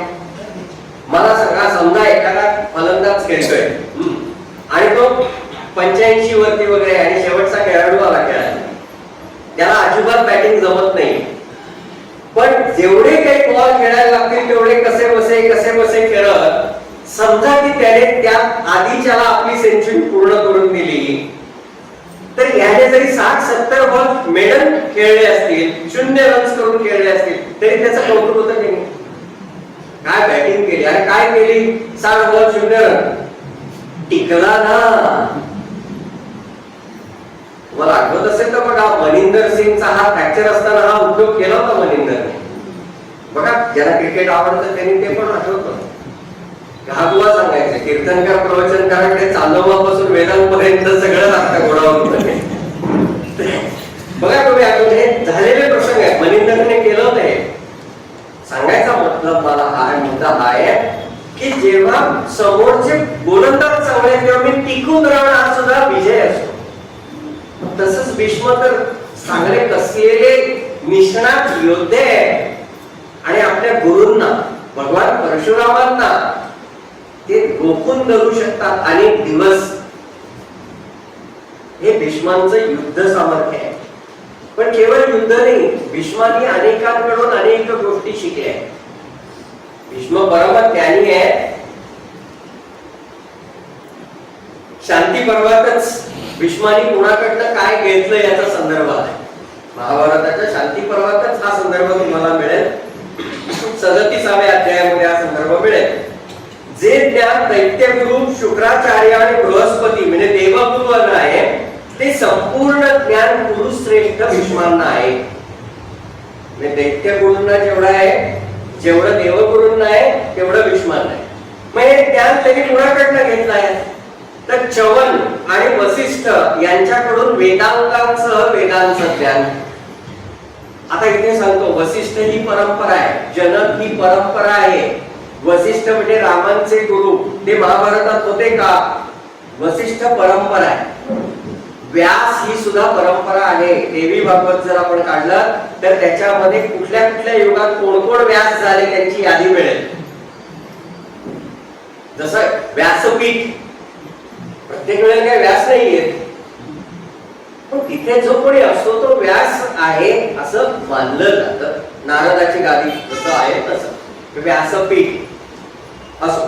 तर वसिष्ठ आणि च्यवन यांच्याकडून वेदांगांचं वेद, सनत कुमाराकडून अध्यात्मशास्त्र, मार्कंडेय ऋषींकडनं यतिधर्म, परशुरामांकडनं आणि इंद्राकडनं अस्त्र आणि शस्त्र यांचे ज्ञान, एवढं भीष्मांनी घेतलंय. आणि म्हणून भीष्मांचा मृत्यू म्हणजे जगातील ज्ञानाचा अस्त असं भगवान श्रीकृष्ण म्हणतात. पुन्हा या वाक्याला फार महत्व आहे. ज्या भगवान श्रीकृष्णांचा उल्लेख आपण काय करतो, वसुदेव वसुदं देवं कंसचाणूरमर्दनं देवकी परमानंदं कृष्णं वंदे जगद्गुरुं. जगद्गुरु सांगतात की भीष्म जाणे हा ज्ञानाचा असते, म्हणजे भीष्मांकडे ज्ञान किती असेल.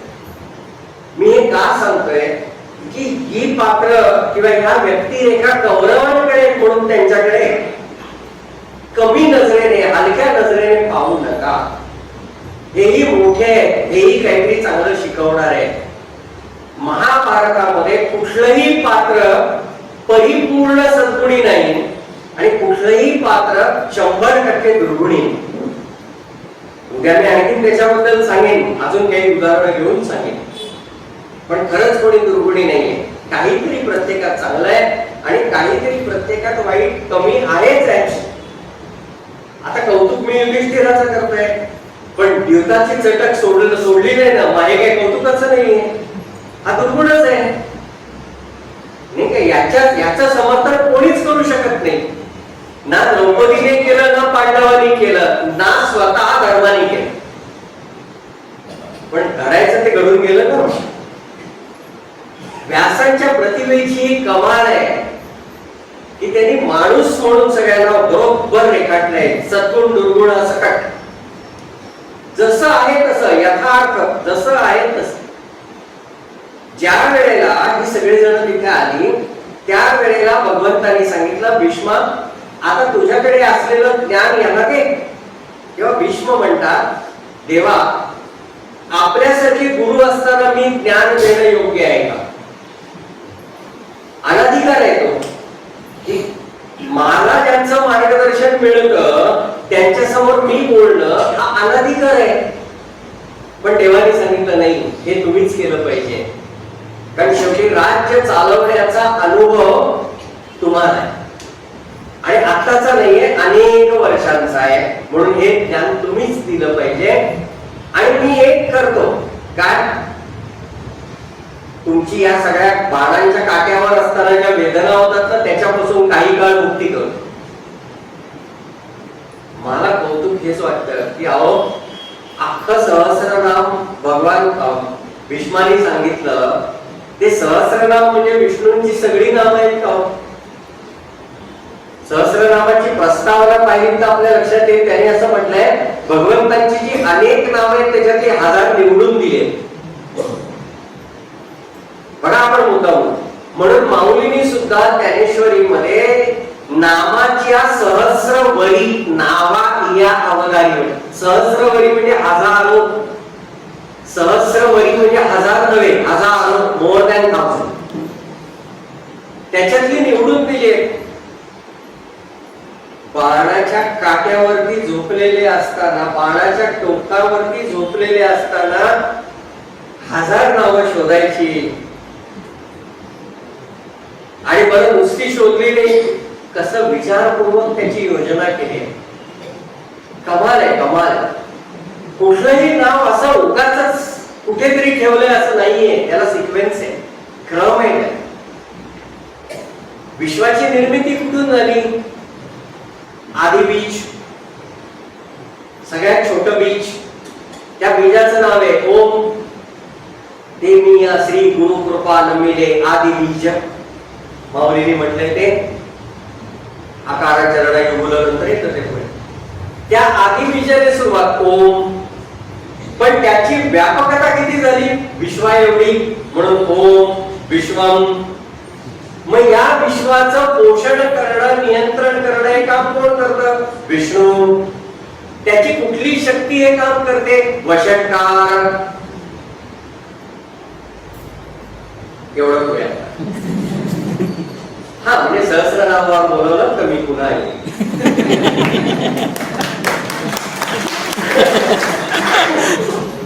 नाही काय आहे हे बोलायला लागलं तर महाभारत राहील म्हणून मी आवडतोय, बाकी काही नाही. आणि काय असतं म्हणजे माझा तर हा दोष आहे, म्हणा गुण आहे, म्हणा काही म्हणा. किंवा आमचे भिडे काका वगैरे आले ते बरेच वेळा माझ्या बरोबर असतात, सोमन काका, भिडे काका वगैरे. त्यांना माहिती आहे की एकच विषय असला तरी मी प्रत्येक ठिकाणी काहीतरी वेगळंच असतं. मी त्यांना नेहमी सांगतो मी तोंडाला येईल ते बोलतो, स्क्रिप्टेड नसतं. आणि त्यामुळे मग त्यात ते असं जातं इकडे तिकडे असं म्हणून थांबतो. पण विश्वम विष्णू वषटकार याच्यातनं लक्षात आलं असेल त्याला सिक्वेन्स आहे, त्याला क्रम आहे, काहीतरी विचार आहे. एकच नाव अनेक अर्थाने पण येऊ शकतं, तेही त्यांनी करून दाखवलंय. द द हा प्रत्यय कशाला येतो? द म्हणजे देणे आणि द म्हणजे काढून घेणे, दोन्ही अर्थाने खंडित करणे. हाही द हा प्रत्यय संस्कृत मधला असतो. सुख द, श्री द, सुख द, सुख देणारा. बरोबर आहे, पण सुख काढल्याशिवाय सुख देता येत नाही ना. 10वी 12वीला उत्तम गुण पाहिजे असतील म्हणजे व्यवहारिक गुण, मार्क्स, तर त्याला खेळाचं सुख काही काळ बाजूला ठेवायला लागतं, झोपेचं सुख काही काळ बाजूला ठेवावं लागतं. उद्या सांगेल विदुर नीतीमध्ये विद्यार्थ्यांना आवश्यक गुण काय आहेत वगैरे. विदुर नीती काय सांगते उद्या सांगेल, त्याच्यात तो मुद्दा येईल माझा त्या विद्यार्थ्यांच्या संदर्भाने, म्हणून तेव्हा सांगेल. पण हे सुख केल्यानंतर यशाचं सुख मिळतं की नाही? विभीषण ज्या वेळेला लंका सोडून रामांकडे आला तेव्हा काही काळ त्याच्याकडे काय होतो? काय होतं? काहीच नव्हतं. रावणाला सोडलंय आणि रामाने हो म्हटलं नाही. अशा मधल्या अवस्थेमध्ये त्याच्याकडे कोणती श्री होती? काहीच नव्हती. पण रामांना स्वीकारल्यानंतर, रामांच्या चरणांचा अंगीकार केल्यानंतर त्याला जे मिळायचं ते मिळालं की नाही? पादव विभीषण श्रीद, आणि तो श्रीदा श्रीश श्रीनिवास सहस्रनामातला. ते श्री मिळाली ना, दिली, पण ती देण्याआधी लंकेची श्री काढून घ्यावी लागली. एक काढल्याशिवाय दुसरं मिळत नाही. पण आम्हाला असं सरळ सांगून कळत नाही. पण ते चित्रपटात आलं की मात्र आम्ही काय परफेक्ट सांगतात, अगदी खरं सांगतात. कारण ते नाट्यमय असतात.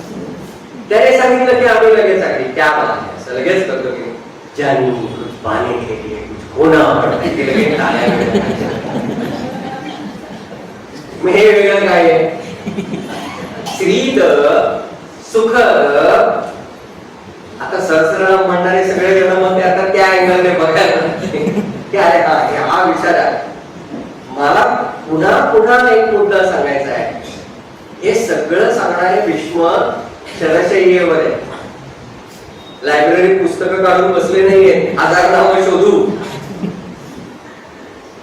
म्हणून मला खरंच पाणी येतं कधी कधी डोळ्यात याच्यासाठी की अरे आमच्याकडे सगळं आहे, छान गादीवरती बसून एसी लावून आम्हाला सहस्रनाम म्हणता येत नाही का? सहस्र सोडा, सहस्रनाम तत्तुल्यम. ते राम नाम सुद्धा आमच्या मुखात येत नाही हो, जे भीष्माने दिलं. भगवंत म्हणतात तुम्ही खरे अधिकारी आहात हे ज्ञान देण्याचं, तुम्ही ज्ञान द्या. आणि देवांची आज्ञा घेऊन भीष्म बोलतात. सद्गुरूंच्या आज्ञेशिवाय शिष्य बोलत नाही. ज्ञानेश्वर माऊलीने गीतेवरती भाष्य केलं त्यावेळेला सुद्धा पहिल्या अध्यायात सांगितलं ना, माझे गुरु मला अनुकूल आहेत म्हणून. 12व्या अध्यायात सुद्धा स्तुती करायला सुरुवात केल्यावर निवृत्तीनाथ म्हणाले, म्हणे गीता तेसी उठी न बोले बहु. आता गीता तर सांगा, बाकी बडबड करू नका. लगेच माऊली जी जी महाप्रसादू म्हणून सामिया झाला आनंदू, आता निरोपी न प्रबंधू अवधान रे. वाटच बघत होतो तुम्ही कधी म्हणताय आता बोला. आणि मग ते बोलायला लागले. म्हणून तर अख्खी ज्ञानेश्वरी झाल्यावर माऊली आपलं श्रेय नाही सांगत. किंबहुना तुम ते केले धर्मकीर्तन सिद्धी नेले येत माझेची उरले पायी कपण. तुमचं आहे, तुम्ही करून घेतलं. माझं नोकरपण, माझे दास्य भाव आहे. भीष्मांकडे तो आहे म्हणून त्यांनी भगवंतांची आज्ञा घेतली आणि म्हणाले आता मी बोलतो. पण म्हणाले माझ्याशी बोलणार कोण, माझ्याशी संवाद साधणार कोण. मी म्हणाले माझ्या अटी सांगतो, या अटीत बसेल त्याच पांडवांनी बोलायचं, बाकीच्यांनी तोंड बंद ठेवायचे. आणि मग त्यांनी अटी सांगितल्या. शांती पर्वाच्या 55व्या अध्यायामध्ये या अटी आल्या. शांती पर्व 55वा अध्याय. हे सगळ्या श्लोक सगळे वाचत नाही मी. 8 श्लोक आहेत एकूण, म्हणजे 8 श्लोकात अटी आहेत. म्हणजे किती अटी असतील बघा. त्याचा फक्त संक्षिप्त मराठी भाग सांगतो.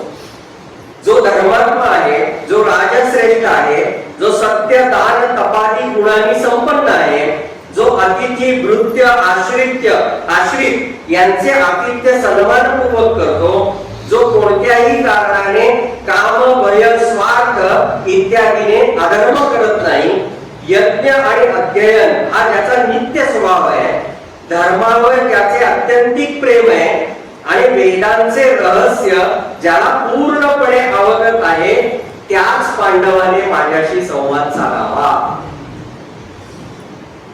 आता याच्यातनं 2 गोष्टी कळल्या की संवाद कोणी साधायचा नाही का. आपल्याकडे असा गप्पा मारायला बसलो आणि संवाद असं नाहीये.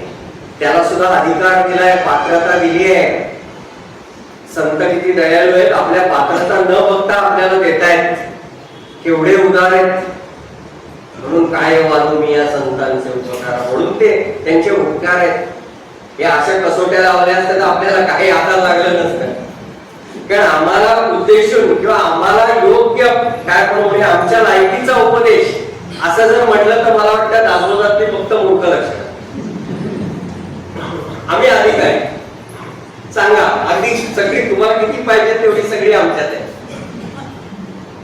बाकीच अवघडच आहे सगळं. पण तरी ते संत गुणते जन देखवेना डोळा म्हणून ते सांगत राहतात. हे आमच्यावरचे ऋण आहेत त्या संतांचे.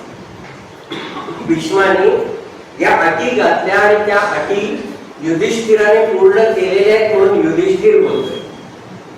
राजधर्म म्हणजे काय, राजाने कसं वागलं पाहिजे, त्याचे नियम कोणते, याच्याबद्दलचा सगळा संवाद इथे आलाय.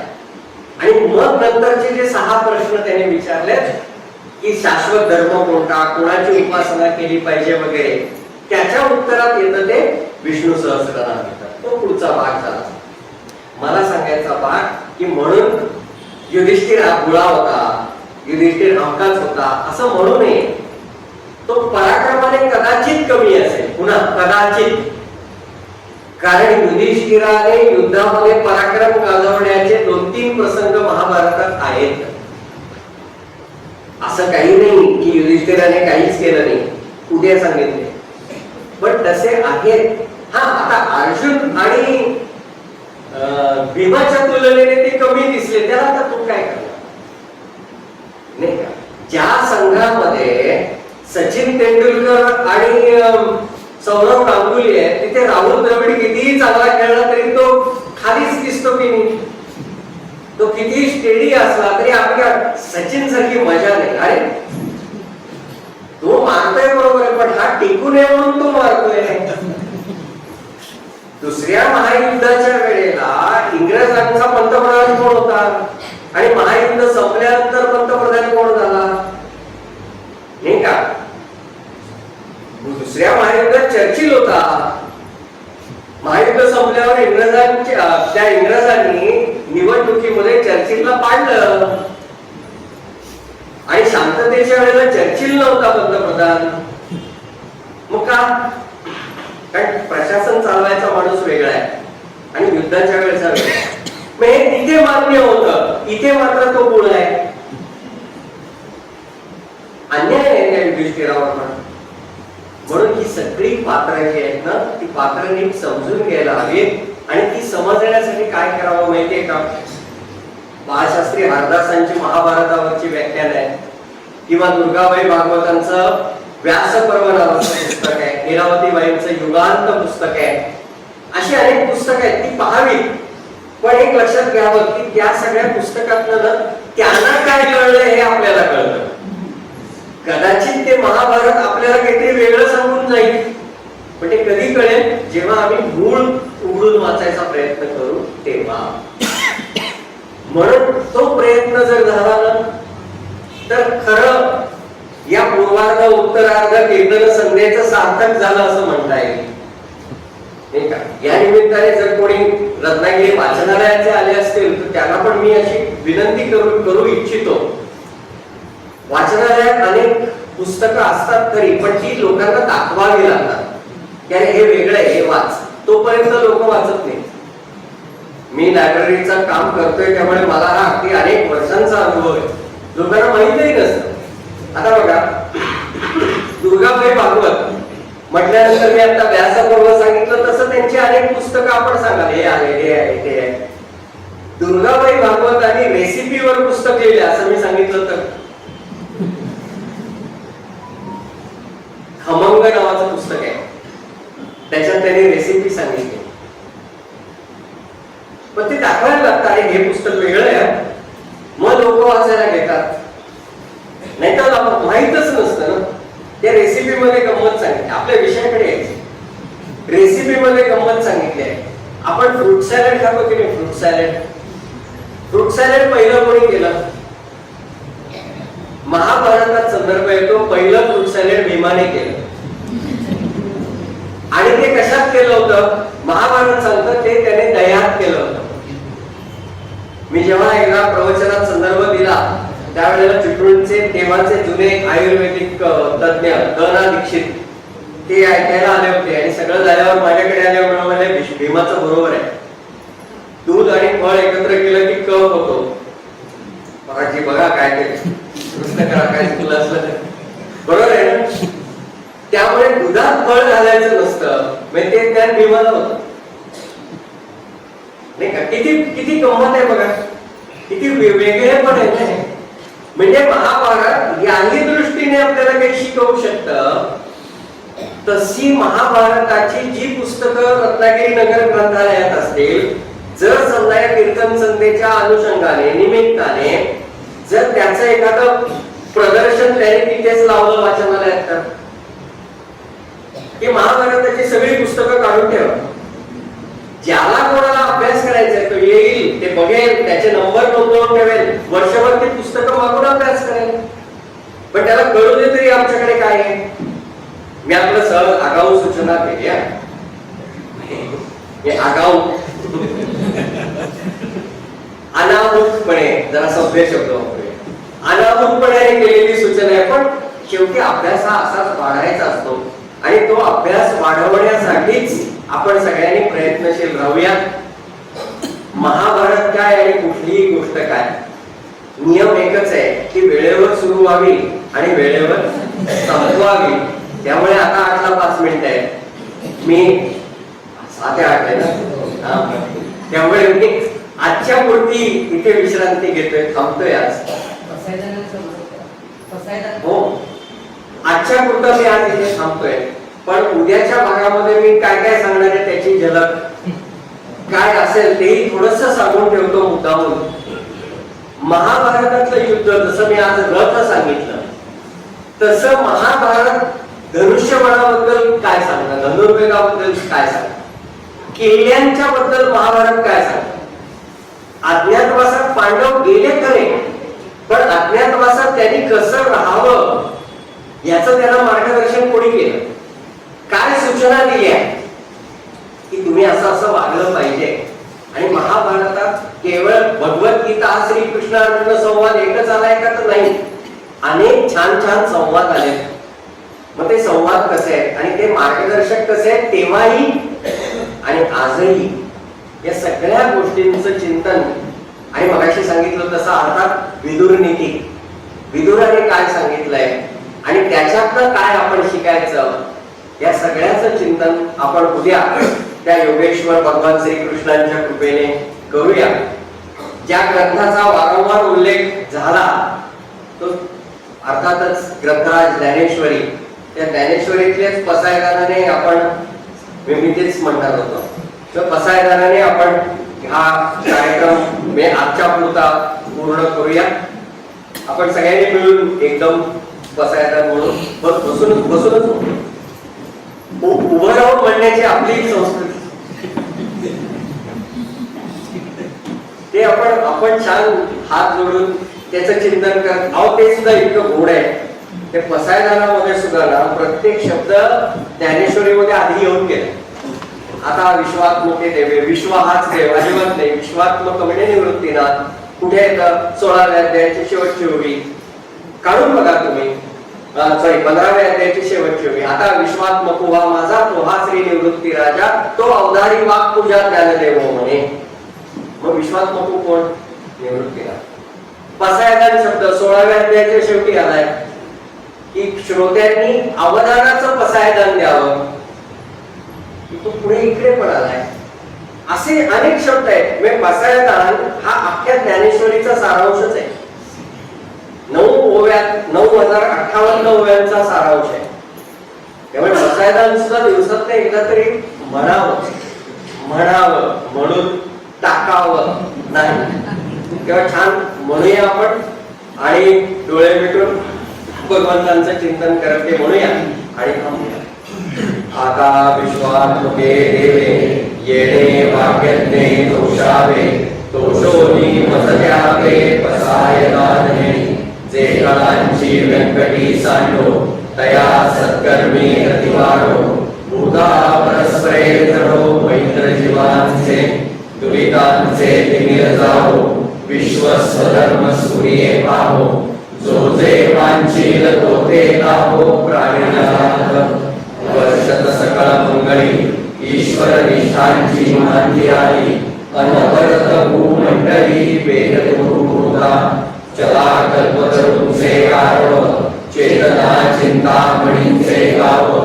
ओढतेचे अर्णव पियुषांचे, चंद्रमेचे अलांछन. मार्तंडते तापहीन, ते सर्वाही सदा सज्जन. सोयदेव किं करुणा सर्वसुखी, पूर्ण होनी तिन्ही लोकी. भजितो आदि पुरुषी अखंडीय, आणि ग्रंथोपजीविये विशेषी लोकी. दृष्टादृष्ट विजये होवावेदी, एक म्हणे श्री विश्वेश्वराव.